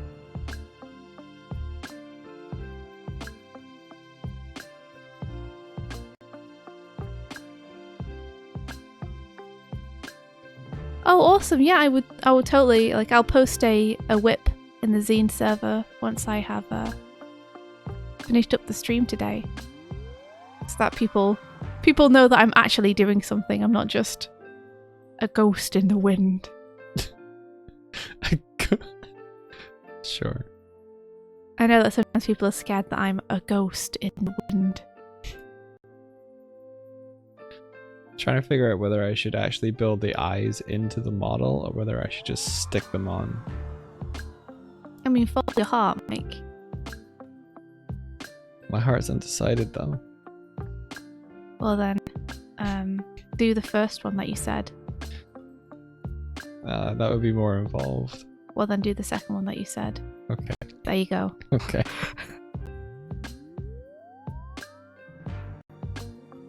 Yeah, because I don't need to see into the model, so I don't need an actual hole in the geometry. Alright.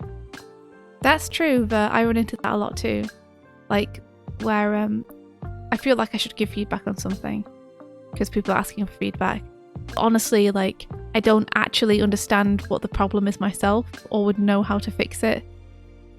I hit that a lot with you. With me? Yeah. Like, you show me your boards and you want me to, like, critique them. There comes a certain point where I'm like, I don't know boards as well as you do.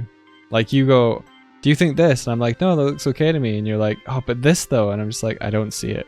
I think a lot of the time what I'm looking for when I ask you in particular about boards is just like the feeling and the reaction it gives you. Yeah. So I can see if I'm like hitting the thing that I'm going for. Yeah. In those times, if you want to get like an emotional beat or reaction, don't ask them if the scene is doing X because it biases the, like, it's like, is this scene funny to you? And then you're like, oh shit, this scene is meant to be funny. Am I meant to laugh at this? You just be like, what do you think of this? And then keep it broad. Yeah.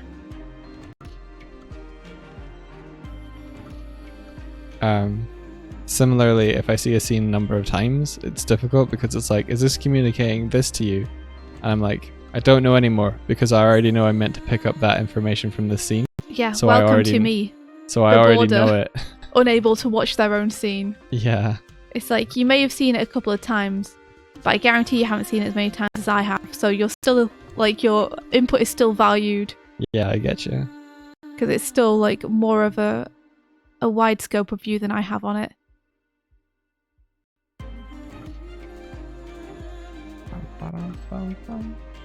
Ben, I got no snacks! That Oh, happened damn. to India the other day. It did. It's I like- was like, I just want biscuits. Yeah, do you want to go get biscuits? I'm like, oh, you might be too late. The shop might have closed. And it was just this kind of small reflective moment of, the biscuits. Oh no. I think it was a wail of anguish, if I remember correctly. It might well have been. Snacks on a plane. I mean, that sounds lovely. Someone should make a like an advertisement for a, what are they called? Airplane company? Flight What are they called? One of the people who run the aeroplane. An airline. Fucking airline. I also couldn't remember. Thank you. Mm-hmm. An airline company should do a parody of Snakes on a Plane where they're like, somebody get these snacks on the plane. They can't swear, I guess, but you know. You Hairline. think, do you think people have tried to do that and they've tried to get like the same actor as well? Samuel L. Jackson. Yeah, That would be great. Please do this one line for us in our commercial. Who put all these snacks on a plane? I haven't seen the movie. I have no idea what he says. You haven't seen the movie? No. Have you seen Snakes on a Plane? Yeah, I saw it in a cinema. Whoa, okay. Of course I did. Were you like lizards? Lizards without legs? I was just like, I love the concept of this movie. But you hate planes and flying. Yeah, it's a horror movie. What, the horror comes from simply being on the plane? Yeah, the snakes are secondary. Amazing. Alright, let's put a cylinder on its face. Mesh. Cylinder. Next. Where did the cylinder? Oh, there it is.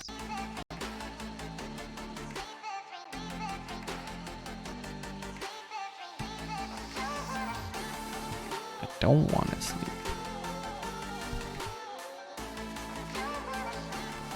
Is that what they're saying? I don't want to sleep. Yeah, I don't want to sleep. That was the first song that came on the stream the other day where I'd only slept for like 45 minutes. You were like, yes, I do! Yeah. Don't tell me what I want.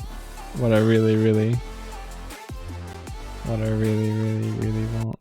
A zig a zig ah. A zig a zig. A zig a zig. Ah. Does anyone actually in chat know what we're talking about when we say that?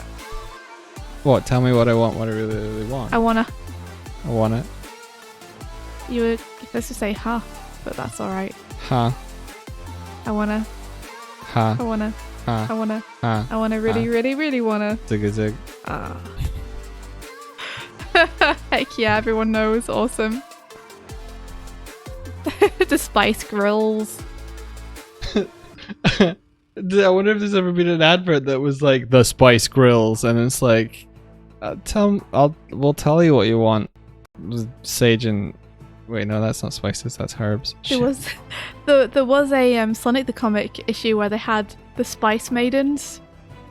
Really? And it was like nutmeg and cinnamon and Cajun. That's awful. They were all called different spices. What do you mean you just made the same joke? That's awful. Whatever, man. You're awful. Thanks.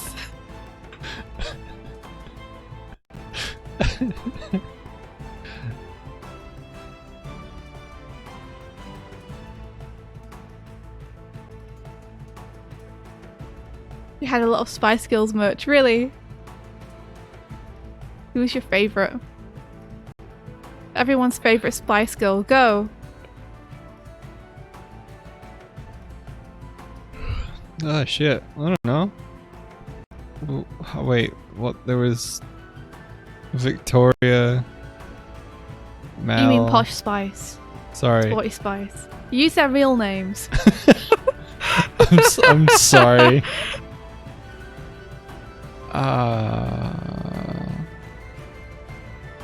I don't know. Maybe Scary Spice? Sporty Spice was my favourite. It's really kind of... I'm now saying that out loud, it's kind of weird. What was scary about her? I don't know. Actually, I guess she was tough. Would she like beat you up for change? She like at the playground she'd be like, don't cross me. I'm scary.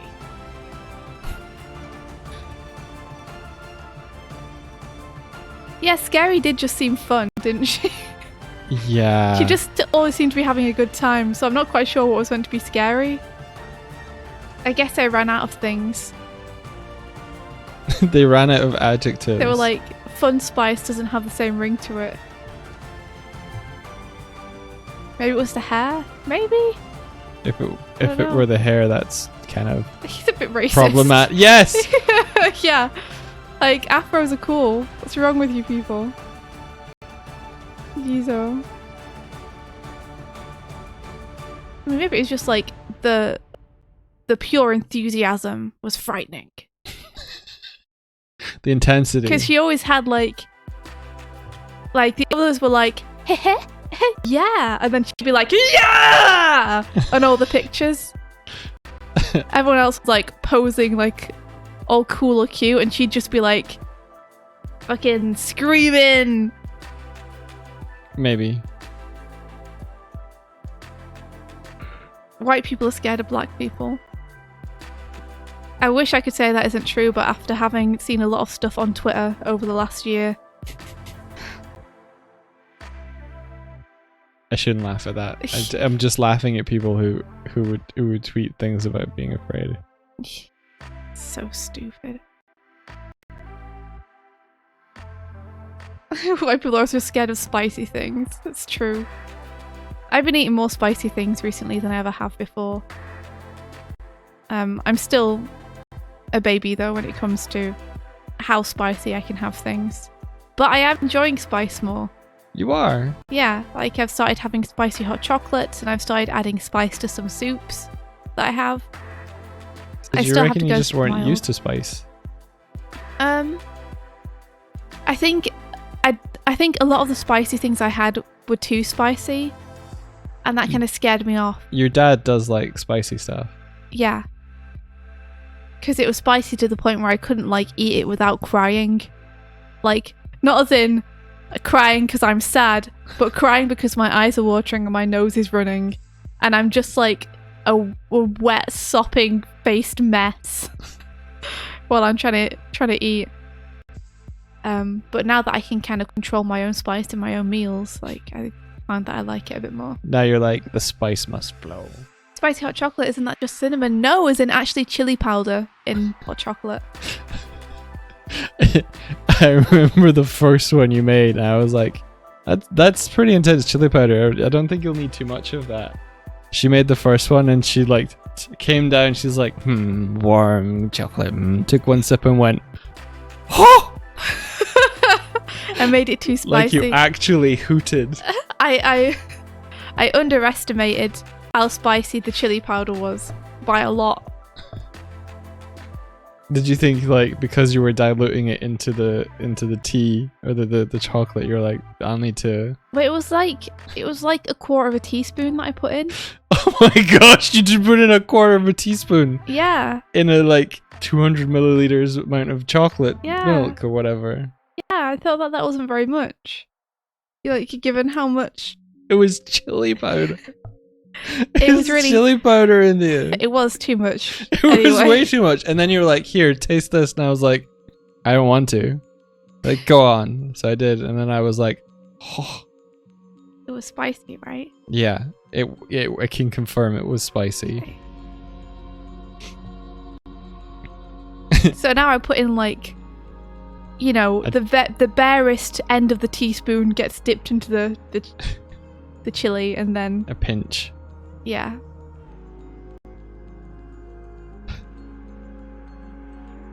I've learned my lesson.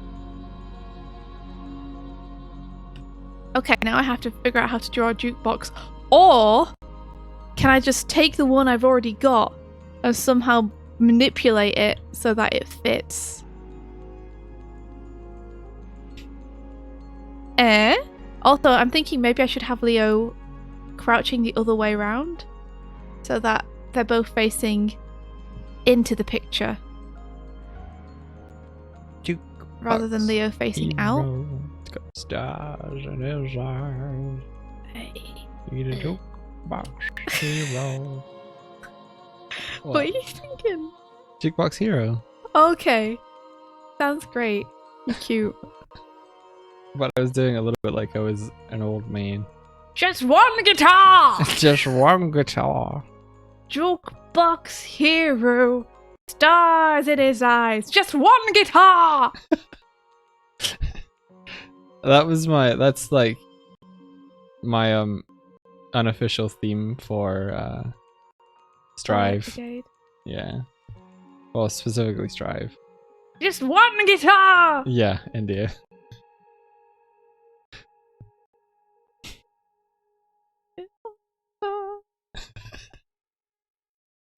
Wait, Yeah. where did my boombox go? Where did it go?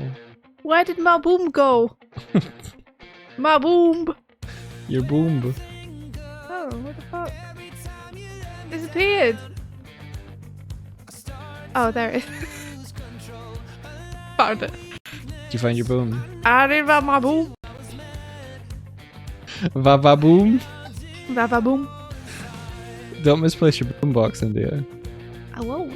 People will steal it. I won't. Steal your boom. Nope. Stealing all your boom. Stay away from my boom. Stay away from your boom.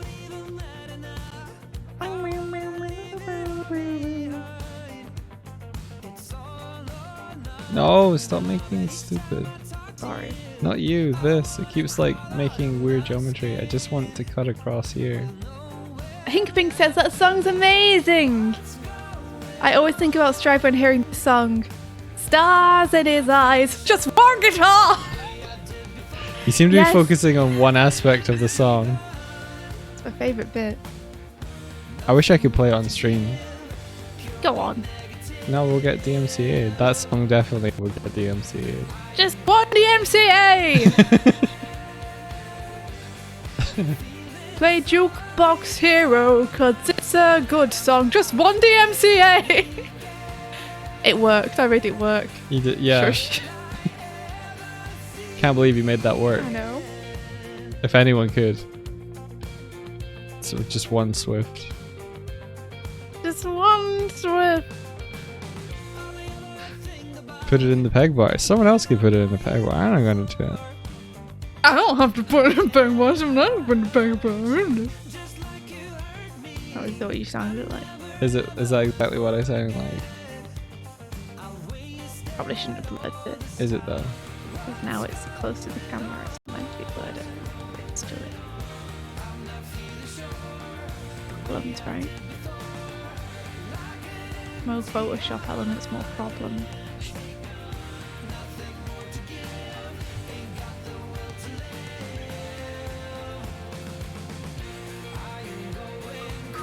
See? La la la la la la la.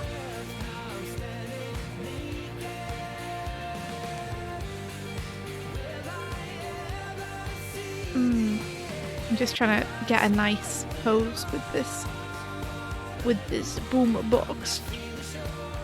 Okay, I think something like that. You see, I don't want the edge of the boombox here on the left. Boop, boop, boop, boop. I don't want that to be straight with the side of the Polaroid, because too many parallel lines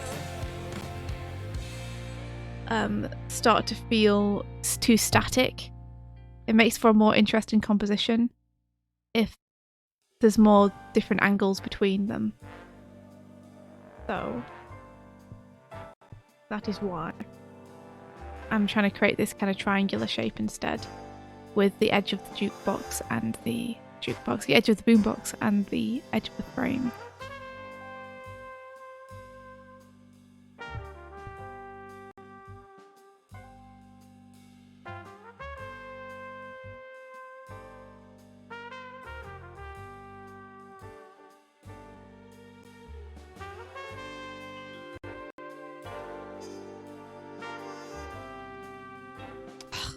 Every now and then, my paintbrush just stops working.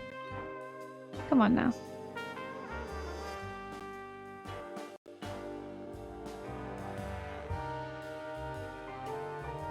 Oh, thanks, Tinky Pink. Tinky Pink's put in the peg bar. Oh, thank you. Heck yeah.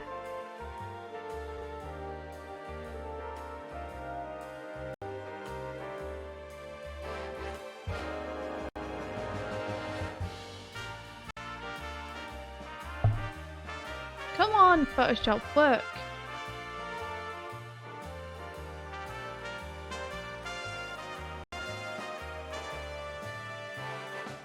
I'll let you know when it's working again. There we go. Now it's working.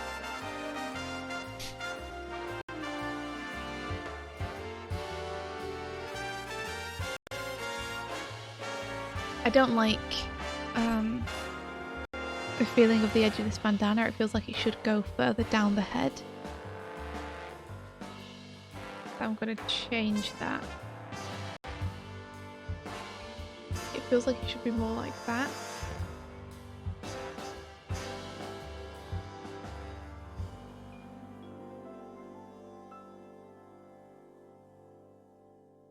Problem being that then, of course, the eye doesn't make sense, so it might have to move face down.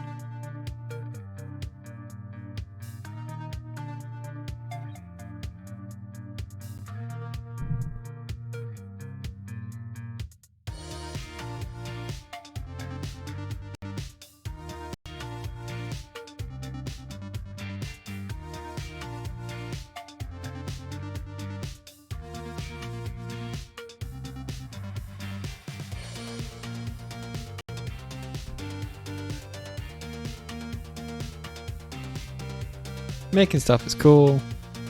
Yeah, making stuff is cool. You're Making right. stuff is cool. You know what? You right. Yeah. Making stuff is fun.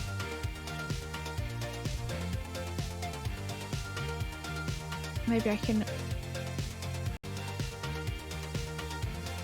move the face a little bit further along as well.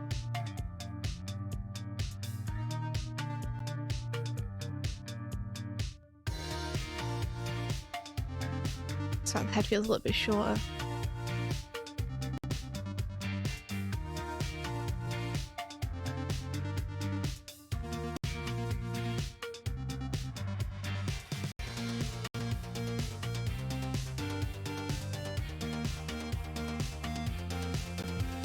That maybe feels a little bit better to me.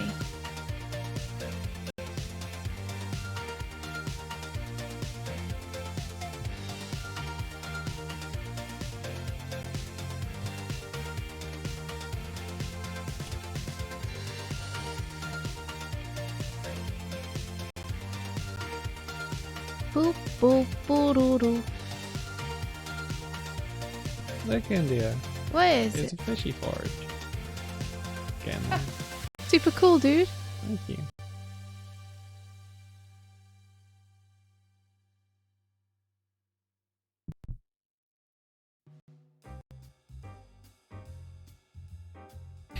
Thanks, Darkfall. I don't know if I can rotate it like that. Like, not really. Wondering if I should move the entire heat now. I guess I could just rotate the model. I've gone mad with power. Oh, now I've just got fish in the thing. I guess I can put the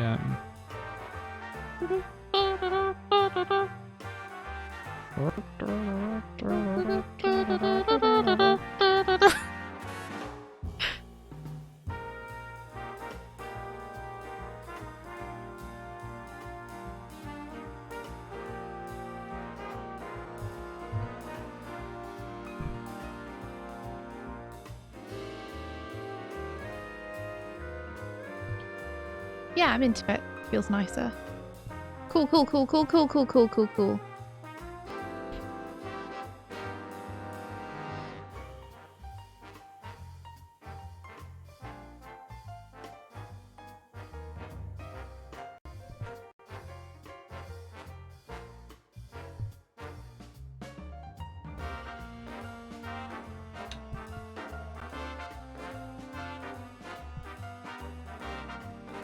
Let's get some absolute darkness into this image. Some pure blood. absolute dark. Absolute darkness. Absolute darkness. It's also important to make sure I'm not like repeating too many shapes. Such as here, where I've repeated shapes. It's important not to do this thing I'm doing right now. Yeah, it is. Don't do what I do. Don't make the same mistake I did. I'll just end it like that. The end of his bandana tail, rather than fold it over. I don't want the shapes to repeat too much. can do it like I can do that there because that's like a reversal of the triangle here.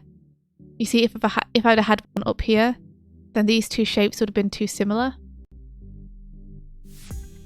Just trying to create like some nice visual variety.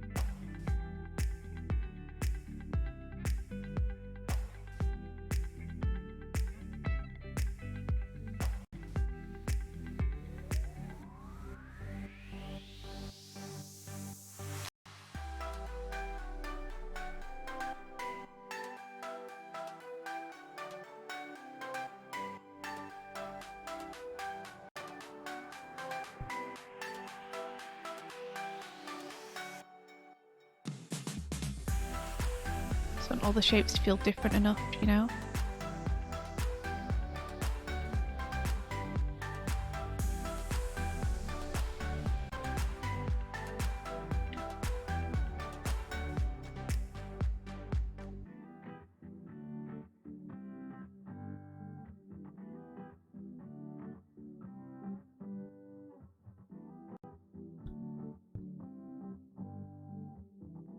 Anywho, back to the jukebox. Yeah. The mask needs to move across a little bit now. Take care, Robin. See you, Robin.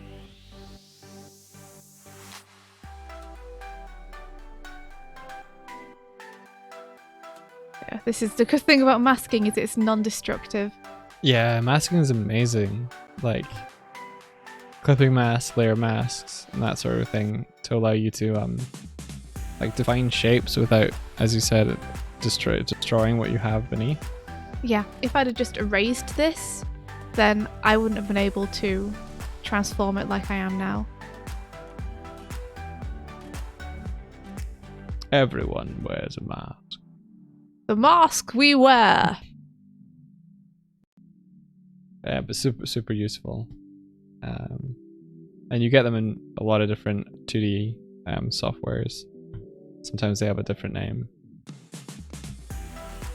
What is But with that? Is something they're over? good. Something weird is happening there. One thing I like to do is make a layer mask on a group and just have everything I'm working on in that group, and not worry about it anymore.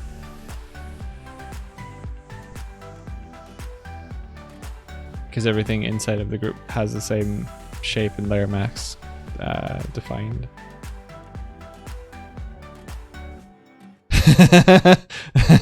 Sorry, I shouldn't laugh at this question.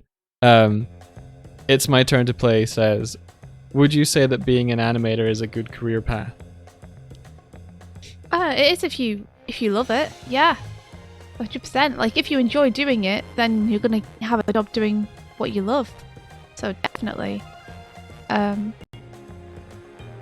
If it's just something that you're like wondering about but don't have a huge passion for, then probably it'll end up being too labor intensive for a lot of people, I'd say. So like when you go into it, be aware that there will be like, depending on what you choose, whether it's 2D animation or 3D animation or cut animation, either way the hours are super duper long. The job is super duper hard, but it's also super duper fun if you love it. The thing about working in a creative field is that there's no limit to what you can do on a project.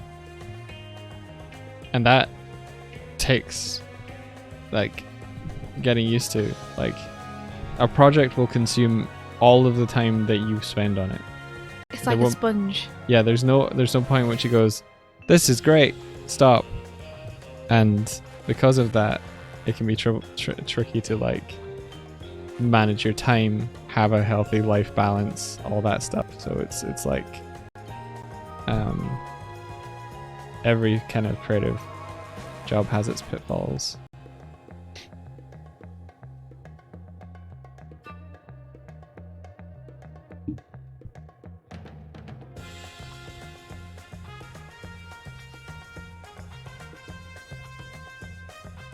But there's so many like tiers to Yeah. it. Tears and tears. Like TIERS.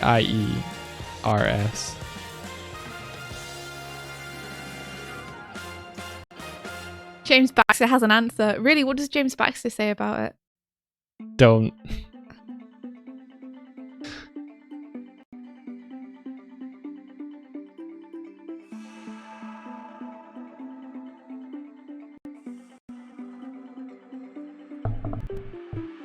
Was his answer not something like,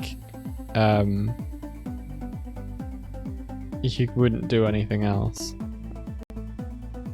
I don't know. In the video he says, just do it. Oh, okay. Yeah, if you want to do it, then go for it. It's a really fun job. But definitely be aware that it's a lot of work.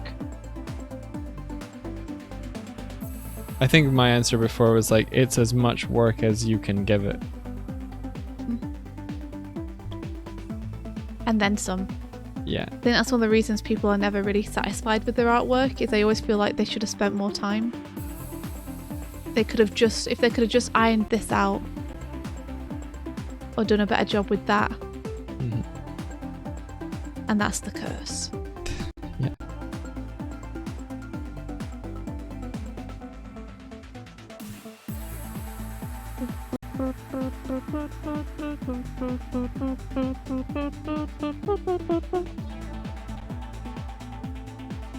Yeah, as long as people like it and people want to make it, it'll be a thing. Yeah, exactly.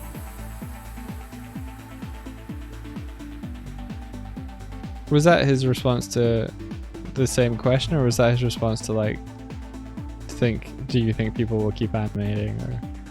That's a stupid question. Do you think that people will keep skateboarding? Same question. Like, Yeah. yes. If they enjoy it, then probably, right? Look, I gave the fish teeth. Oh, that's so scary. Me when my Photoshop crashes. Oh, the question was, is it a good time to be a 2D animator? Yeah, that's why I'm like... What does that even mean? Well, I think maybe people focus too much on the fact that it's a 2D animator. It's such a myth. Because people have this misconception that 2D animation is in trouble when it's No, really not. it's never been in trouble. It's like being like, now that scooters have come out, do you think people will still rollerblade?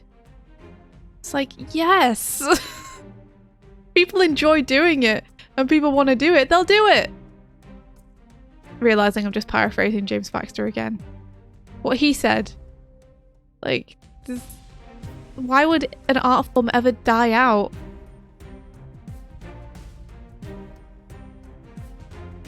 Like, name an art form we don't do anymore. Yeah. Name me an art form that died out.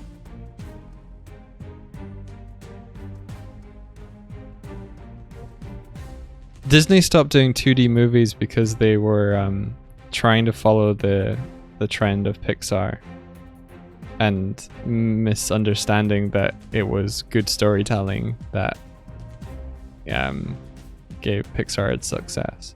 Yeah, but Disney weren't the only people making 2D animation. I mean, you only have to look at Japan Yeah. to see like how prevalent 2D animation and movies have been the entire time.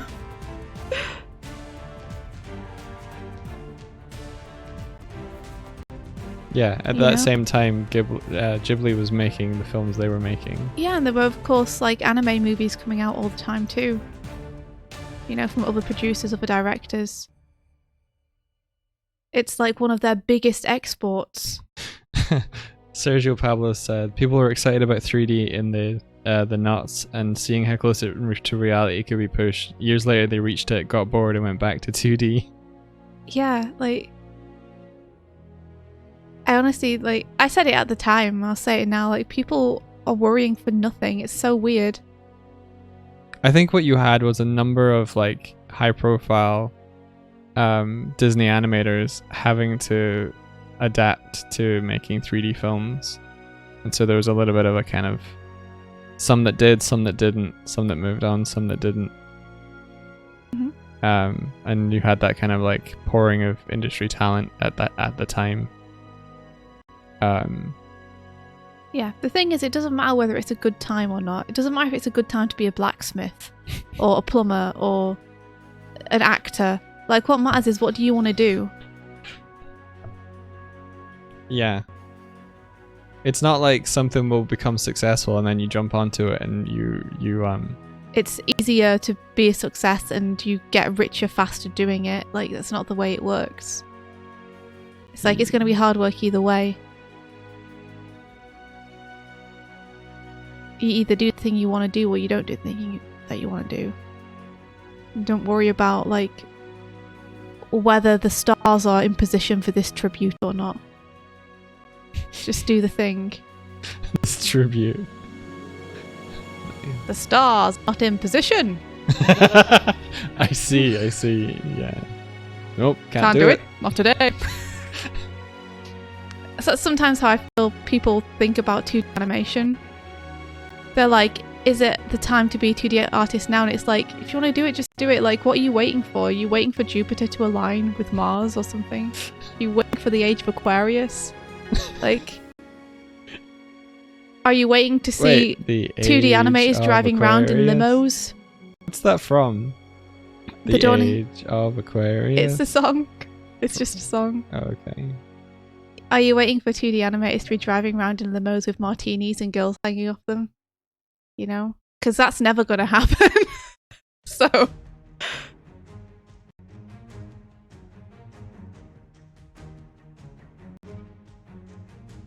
let the sun shine!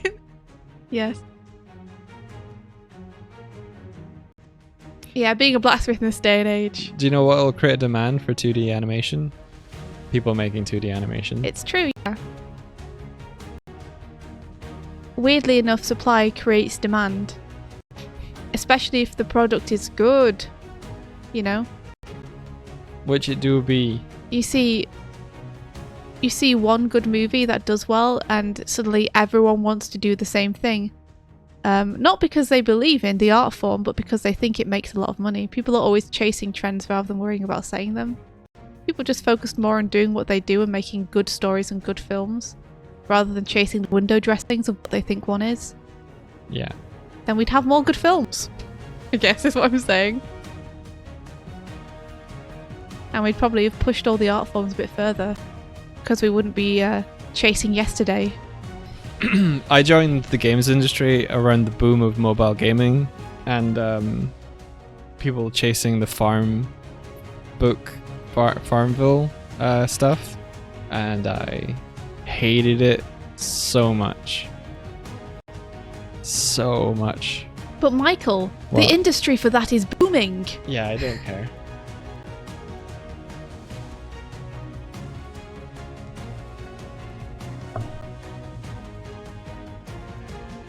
That's the thing is, I used to want to go to Disney and animate there, no matter what. But then I realised that I wouldn't be happy unless I was doing 2D animation. So it doesn't matter to me so much what everyone else is doing. What matters is, can I do what I want to do?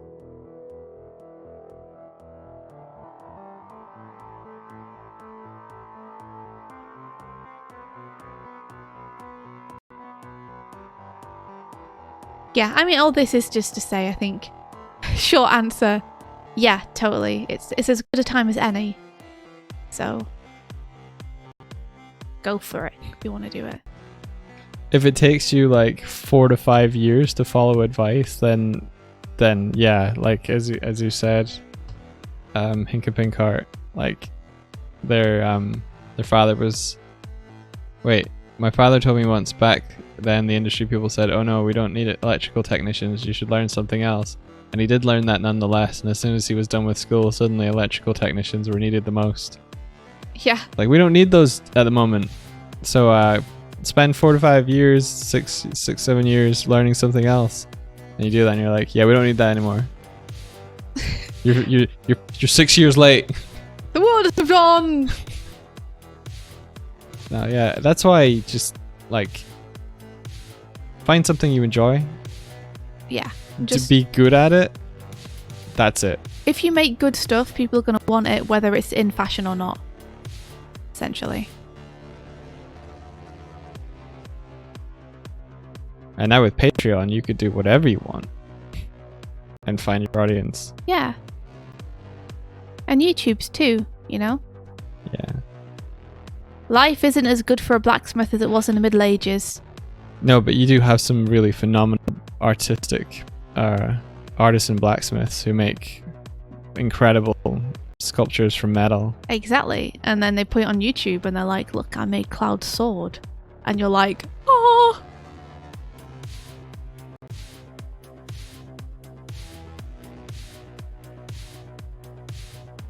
And you get a bunch of commissions for people who want to make music videos with big swords. Ah, yes, this is my goal in life. Big sword music video. Mm-hmm.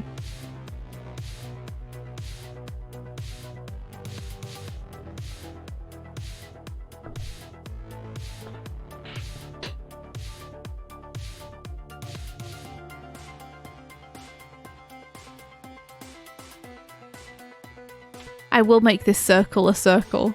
I will not be defeated by this circle. Mark my words, circle. I was saying on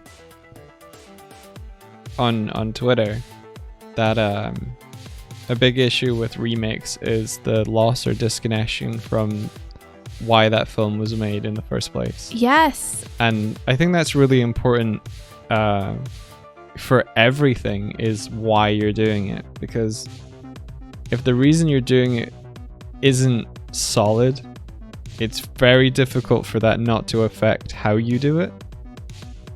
And like, if you're making something because someone else has been successful at making that thing, their why is going to be very vastly different and probably like more personable to them than the reason you're making it. And that's what happens when you follow trends, and why you get things that feel genuine and things that feel like a knockoff copy, is because they're like chasing something that they don't quite connect with or understand. They want the result, but they don't care about the reason the process exists, I guess. It's like, we want the fame and the money that comes with doing this, but they don't understand why that's interesting in the first place. Yeah.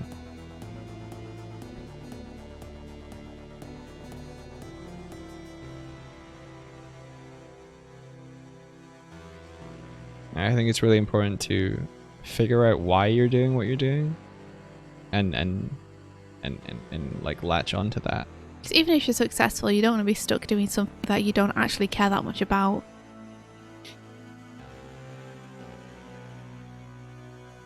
Or maybe some people do. That's the thing. Is some people are perfectly happy to like just do stuff for the paycheck, and the paycheck is the kind of be all and end all. And that's not a bad thing either. Like, that's just how some people be.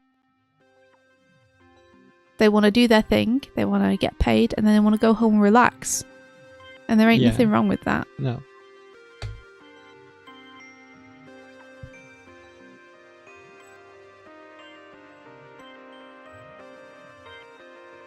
Yeah, the movie knockoffs are really obvious, aren't they? So Disney is making a movie about the Snow Queen tale. So shall we, I guess. DreamWorks doing a movie about a panda who knows kung fu. Time for our own martial arts pandas. Yeah. Yeah. Pretty much. So obvious. That's what you kind of can attribute to like perceived surface success. Like, that's why story theme is so powerful and important. Kung Fu Panda is about a panda learning kung fu, but it's also about a panda accepting themselves for who they are and realizing that what they need is to believe in themselves, not to be like granted that belief in themselves, and that's what's important. So if you just have pandas kicking things, it's like you're not telling a story worth remembering or worth experiencing. It's got no heart. Yeah.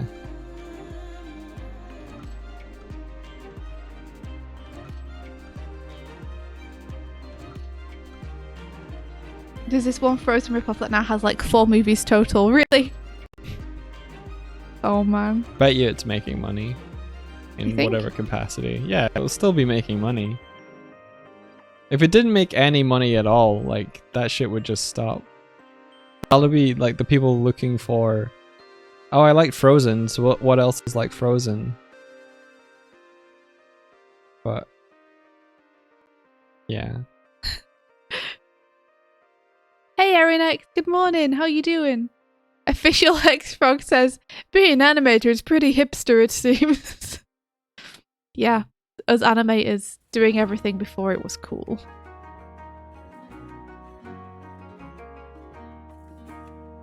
I can't find the talk that I found where it was someone talking about Jurassic Park versus Jurassic World. And I really liked the metaphor they had in that, which was if your experience, they compared the experience of driving over a bridge to building the bridge. Like if you watch Jurassic Park and you make a movie based on having watched it, your only experience of the bridge is from above. Mm-hmm. And you can only see the surface of the bridge, but you don't understand all of the supporting you can't see the supporting beams. You should be able to, though, is the thing. Yeah, like knowing your craft, you should be able to like reverse engineer it. But if you don't know how to do that and you don't understand why the story was told the way it was and what makes it work, then you just end up making a story about dinosaurs. Yeah.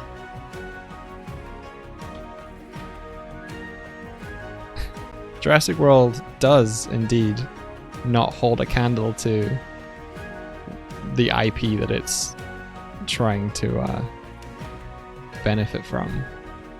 Nerds! Yeah, we're good. Erin X, thanks. Sounds good you have the day off. Have an awesome day. I wish I could find that talk though. It's good stuff. Yeah, that sounds like a good talk. I love people talking about the importance of story in that way because I think it's really undervalued. It really, really is. It's what makes or breaks like good storytellers. I wonder like whether storytelling in that way is taught to people. I think it's taught by certain.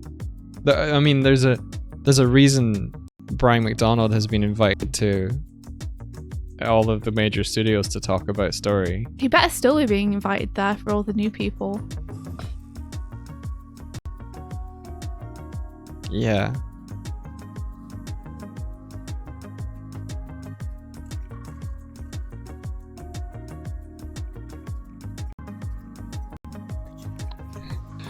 Wait, Jurassic World gives a super brutal death to the babysitter woman who didn't want to babysit because it wasn't part of her job description, but she had a point. Why should she look after random kids?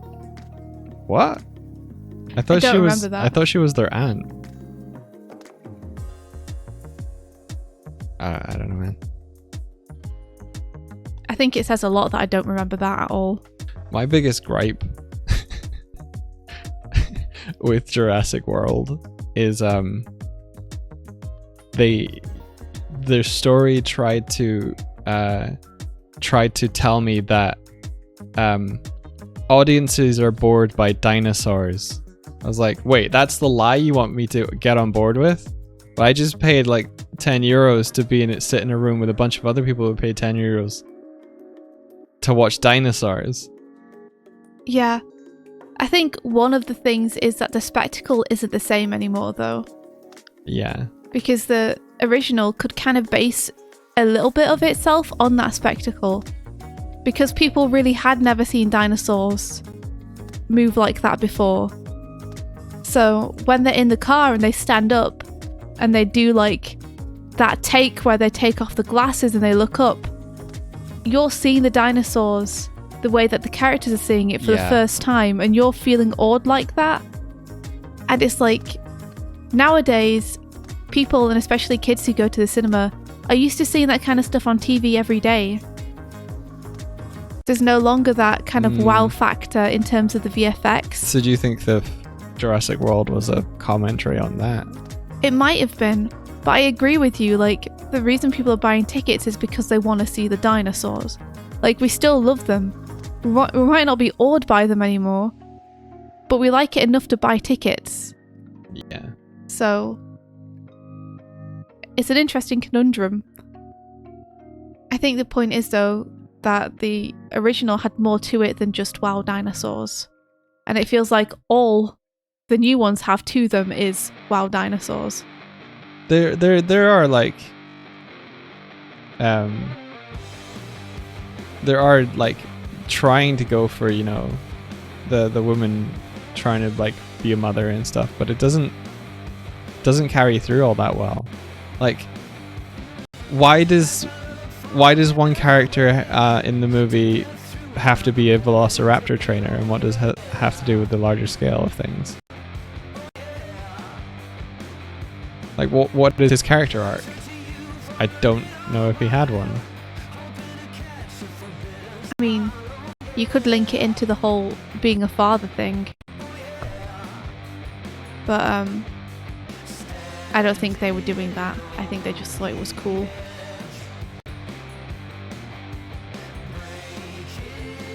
I don't remember the movie well enough. No, me either. I don't remember it well enough to be able to connect the dots of it.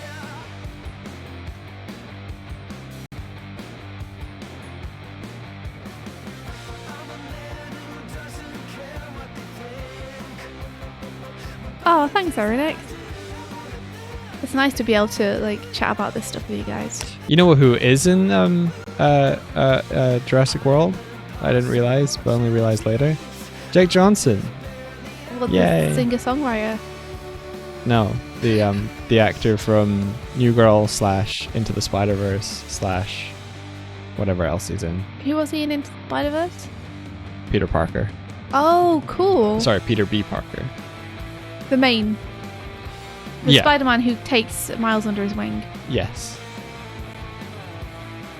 Awesome. I watched Into the Spider-Verse first, and I watched New Girl because I knew he was Peter Parker, and then I fell in love with his acting. There's a scene in New Girl where Cece hires a really cute dude to work at the bar, and shit, what's his name in New Girl? Shit. Oh my god. Jake Johnson has just replaced New Girl. He is all men to you now. I'm every woman. Nick Miller, of course. Nick doesn't understand why she's hired a cute guy for the bar. And it's like, Nick, because he's attractive. And Nick's like, is he? And he doesn't get the concept of like, he can't see that the dudes is attractive. He's like, not aware of like what they try with people. And then they finally have to explain it of like, if you wouldn't mind looking like them, then they are attractive. It was fun. It was funny at the time. Hilarious. You gotta see the joke. I didn't explain it. It's just funny, okay? I also watched Hoops because Nick was the lead, and I didn't care for it either. Oh, I think I remember you telling me about that and being like, I watched Hoops. I didn't care for it.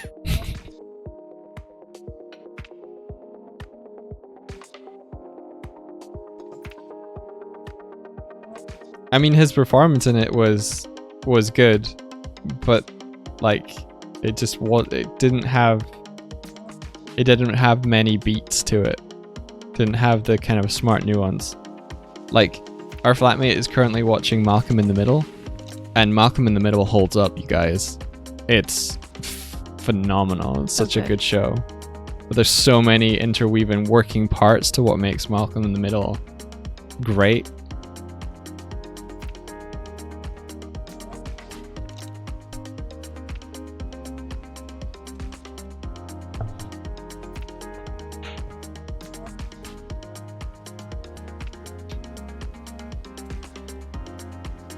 What's really impressive about Malcolm in the Middle as well is that, like, the child actors in that are fucking brilliant.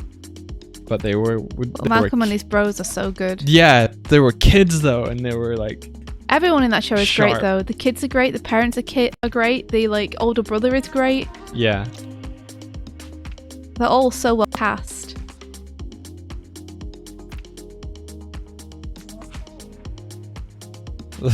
The last episode that I just caught a snippet of, Malcolm realizes that his life is worse because he keeps talking back to people and saying what he thinks, and if he just if he just doesn't like say the first thing that comes into his head, people are more he becomes more agreeable, and people are like, they're nicer to him because he's less of a shit. But he ends up bottling up all his feelings that he gives himself for like a stomach ulcer. He actually hospitalizes himself because he doesn't saying what he thinks. It's so good. Malcolm.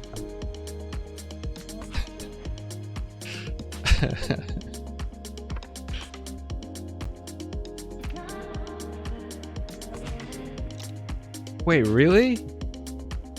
No, really? The guy who played Malcolm lost all memories of having been in the show because of something. That sounds like an urban myth to me. But tell me if it's true. No. Because that would be really sad.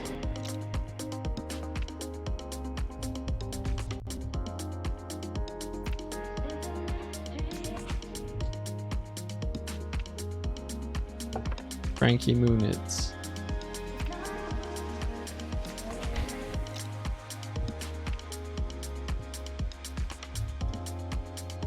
Come on, Photoshop, you can do it.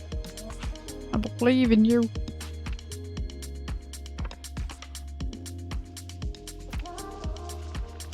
Oh wow. Maybe so. What happened? Muniz revealed that he suffers from memory loss. He said he has essentially no memory of his years as a child star. Muniz went on to say that he suffered 9 concussions and a fair amount of mini strokes in his life. How come? Whoa. What was he doing to receive 9 concussions? My gosh. That's really sad. That's a great show. At least you can still watch it and be like, ha, I was awesome. Wow, yeah. Whoa, though.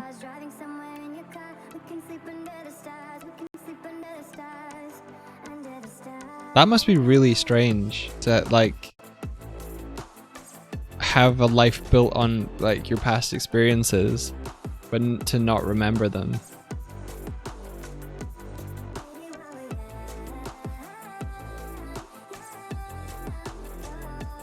Come on, Photoshop. You rake. It's going okay, thanks, Ben. Just, doing these things, you know. Trying to get my computer to work. You can do it! Just draw the line! Draw the ding-dang line!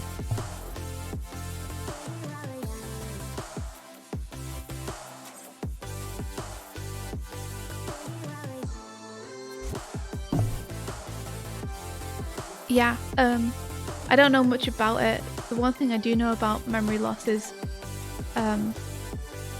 it's often like impossible to get back. The whole myth about like you being able to recover after memory loss or like just bonking yourself on the head again and being fine is like totally Wrong. untrue. Apparently it's very rare to be able to successfully regain your memories. Really? So it's To like, the extent that you had them before, yeah. yeah, that makes a lot of sense.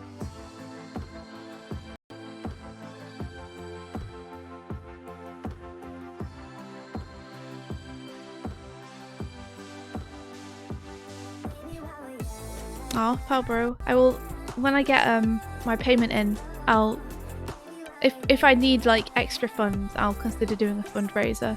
But if I'm able to just afford, then I'm just gonna buy it. Oh my god! I just want the pen to work. I just want it to work. Hold on. Like, what are you doing, computer? Why are you on 96% memory? We close Dropbox.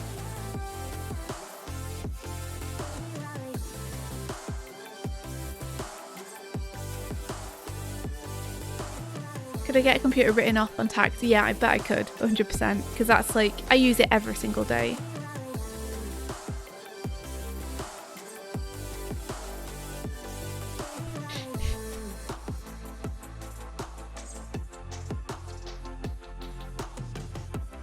It's so scary how delicate humans are. There we go, it's working again now.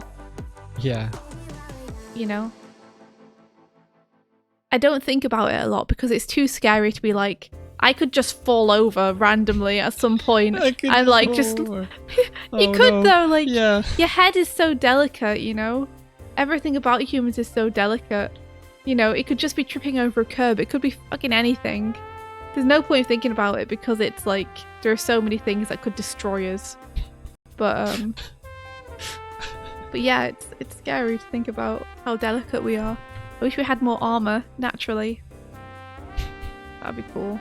You know, in like monster movies where it's like weak points and like weaknesses, and then it's like, okay, cool, and then you list humans and it's just sort of like everything. Too much of anything. Yeah.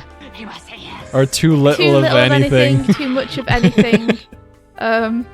Hitting them hard anywhere. Like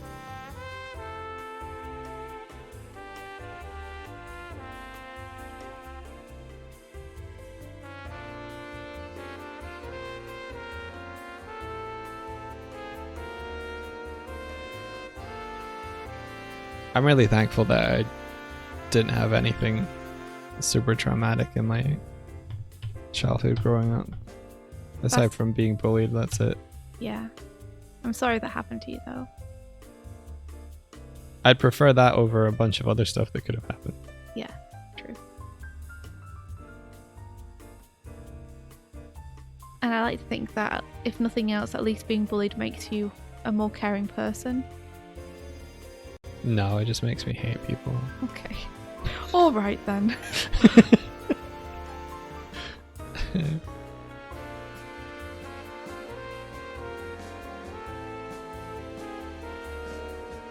That's really nice.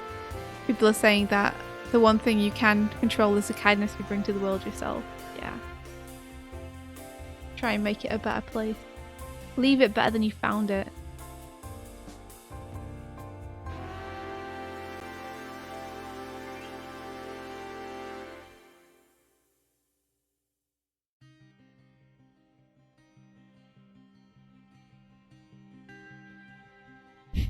Yeah, you heard it too. Yeah. Just from upstairs in the depths of this flat. Whoa! Buffy. She awakens. That means she's up in the kitchen on her own. Of course she is. Oh gosh, of course she is. Alright, just better hope that she hasn't peed everywhere. We should call it anyway. I need to go and get stuff prepared for a later day. Alright. And also just have something to eat 'cause I'm starving. Well, I made good progress on my fish model. Nice job, dude. I guess either... No, I guess I'm probably going to keep working on this. So by the next time you see this next, I might be texturing it. Hit save.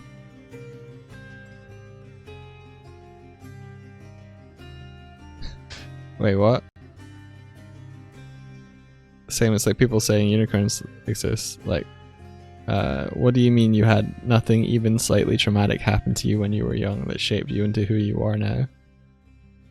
I'm trying to think if there was anything.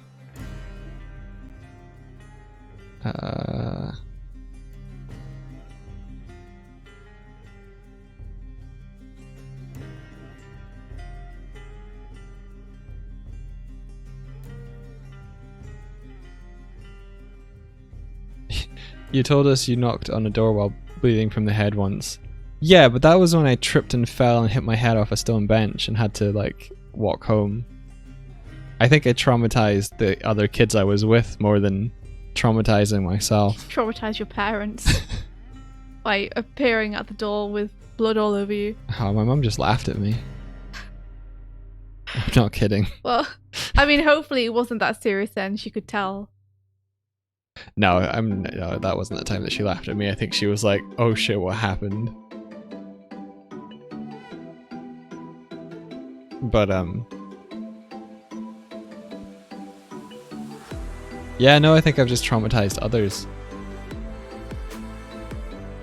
Like there was one kid who we're playing football outside of our apartment when I was like 12 or something, 12, 13, and we'd put down 2 sticks to mark out where the goalposts were, and I was in goals, and this kid who was maybe like 5 years younger than the rest of us kept trying to pick up the stick to, I don't know what I think he just wanted a big stick to throw around or whatever, and I was like, no, don't, we're using that, we need to mark where the goals are. Go find another one, there's a bunch of sticks over there or trees over there, and they were determined to like pick this one up. So while I was standing at goals, I had to stand on the goalpost at one side of the goals, effectively making me a terrible goalkeeper because I could only protect like 50%. And then like a kid approached the goals, tried to make a shot, I tried to save it, so I had to take my foot off the stick, and then when I had like made the attempt and went to like stand back on it, the kid had picked up the stick and swung it at my head. What? Yeah. Why? Because he was an asshole. What? So how old was this kid? Like 7 or 8 or something. I don't know. Oh my gosh, what a little psychopath. So he tore open my face, and I ended up having to get like I think like butterfly stitches to like hold my face together. When you say tore up your face, what do you mean? Like tore, like, because you don't have any scars or anything. Yeah, there's I think the scar that's like up here. I don't know where it is anymore, but I have a scar up here. I can see a little one. I'm trying to actually picture how traumatic this was. Like, no, like he just I've got enough. He hit my face hard enough with the stick that it like has given me a scar. It wasn't that it bled, but it wasn't like it tore your face off. No, that's hyperbole. Yeah, I didn't have to get like face off surgery or anything like that. Because you just said they had to stitch your face on with butterfly stitches, so I'm just checking. I said stitch my skin back together with butterfly stitches. But during this whole process, my mum had given me a tea towel to hold up to my head to catch the blood. Yeah. So when I got back from the hospital, I fucking wrapped that kitchen towel around that kid's head. What? They were still there? Yeah. What? And you came back from the hospital and went immediately to them and was like, I am going to wrap this towel around your head. Yes. Okay. I didn't tell him first. I just did it. I got revenge. How did that go? I think he's scared of blood now. Really? I don't know. I think so. Probably not. Trying to decipher how much of your story is actually sarcasm and how much of it is true is like part of the challenge. I don't know the kid like whether they have a fear of blood, but I like to hope they do. But I did take my like bloody kitchen towel and put it in his face and wrap it around his face. You remember? Are you ready for one of my traumatic stories? Sure. This is how traumatic my childhood was. My childminder had... What? Sorry, Bert's like, track him down, we'll beat him up. Yeah. We will. We'll swing a pole at his head. The last time I saw him, I'll just finish off my story, sorry. The last time I saw him, was when I was visiting my mom in hospital, and You saw him then? yeah. Holy shit. Oh, he was Was he still in the same place? Years later. no. The kid was. You know how I said my mom taught me like the birds and the bees with the girl. Mm-hmm. Well, the kid was the brother of the girl that like my Okay. mom's friend had a bunch of children. So when my mom was in hospital, he came to visit her because he's a family friend. Mm-hmm. But we're all like, oh wow, you like, did you get the bus here? Because he was currently banned from driving because of a road rage incident Oh, in which geez. like something happened. So we're all like, oh wow, did you get the bus here? He's like, yeah. Turns out he drove there. What?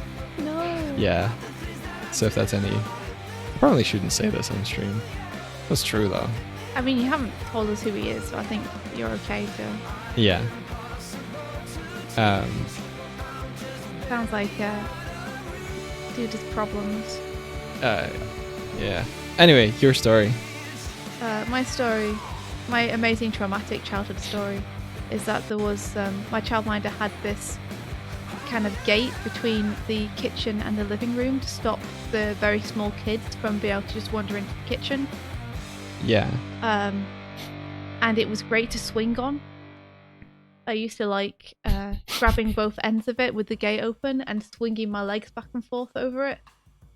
And my childminder, whose name was Marilyn, she was lovely lady, was like, don't do that, you'll fall and hurt your face. And I was like, but I like doing it. And she was like, stop, you'll hurt yourself. And I was like, fine. And then she went out for like 2 minutes to the shop and I was like, I'm gonna swing on the thing. And then I fell off it and hurt my face. And she had to drive me to the hospital. Did she? Because I like split a bit of my chin open. Oh, that's when you got the chin thing. What chin thing? What chin thing? Wait a minute, what chin thing? Or you hurt your chin? Yes. Yeah. What do you mean when I hurt my chin? Like I've told you this before. I think so. Yeah. Oh, have I? Okay, fair enough. I think we were talking about scars and stuff you had, and you're like, I have one on your knee. Yeah, I don't think I have one on my chin. Oh, okay. But yeah, there you go. That's my amazing traumatic story, is I didn't listen and was an idiot. That's. And I got what I deserved. I think mine was better. I was like, I'ma show her. Yeah. Part of the reason me telling it was to kind of make it a joke, because it What's was the just point of stupid. having a childminder if they're not minding the child? I think she was like, India's old enough to leave alone. She'll be fine. I can trust. Oh no!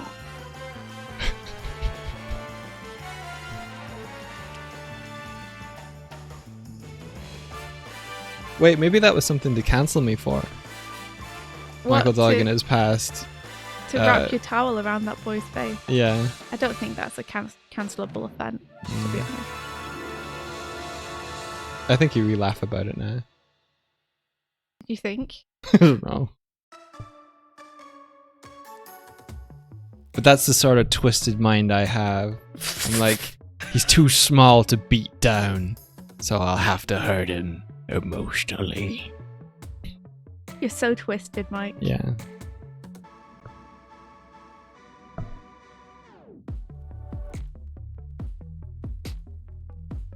Just imagine me like chasing him around the living room with a bloody rag. That was about the extent He was in of your it. living room. Yes.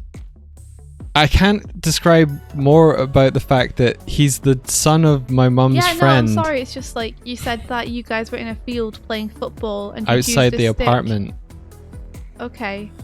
And then you said that you went back and did that to him, so I just assumed he was in the same place, which is why I was like, in the same place. No, like I went to the hospital and That's why I was They surprised that he stayed was at still the just apartment. standing in the field when He you got wasn't back standing from in the the field. hospital. Just like hadn't moved. he was just in my house. They were in my house while I went to the hospital because they were visiting I us. hope he got in trouble for hitting you with a big stick. I hope so too. Did he? I don't know. Okay. I hope he got in trouble.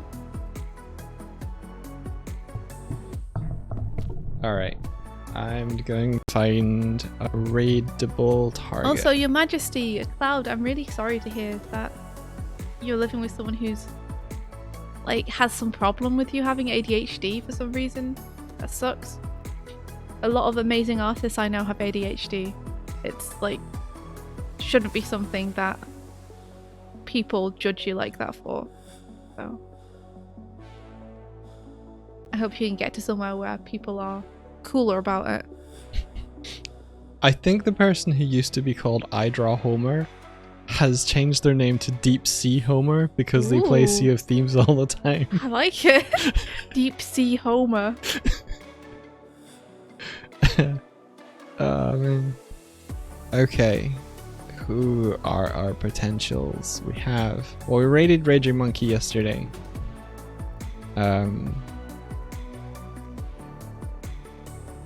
But they were cool. And there's also Hamsterissimo. Oh, it's Hamsterissimo's doing the weapons. Sorry, my bad. Max Grek is doing Bernie art. Oh my gosh. He's of doing course he like is. a caricature of Bernie. Of course he is. What are they doing?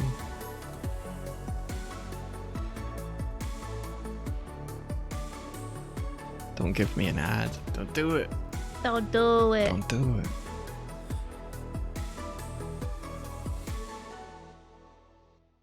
Wait, they're doing something really cool in Toon Boom. Shapeshifter and Chill.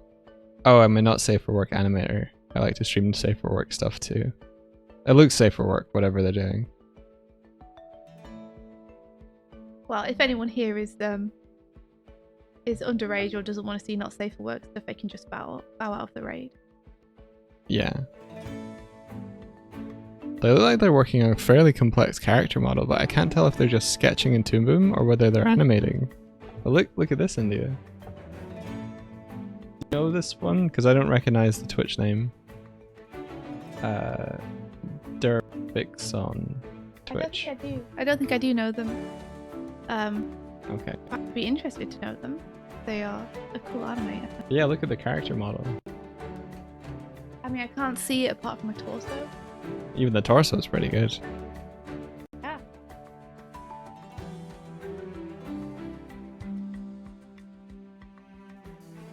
Follow the Bernie trend.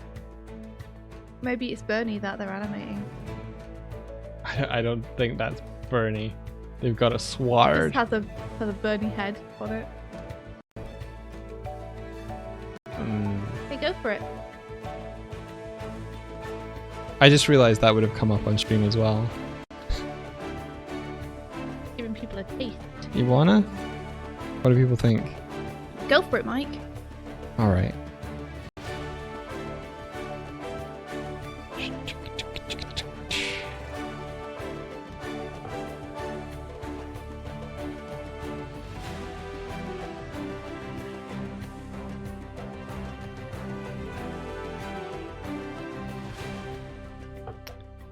Click, clickety click, click.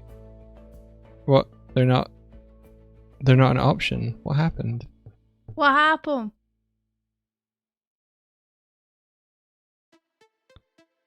I wonder why they don't come up.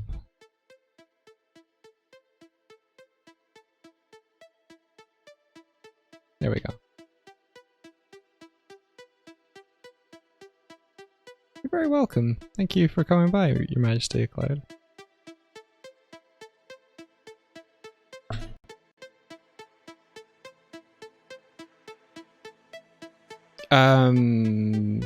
India, are you doing anything stream-wise over the weekend?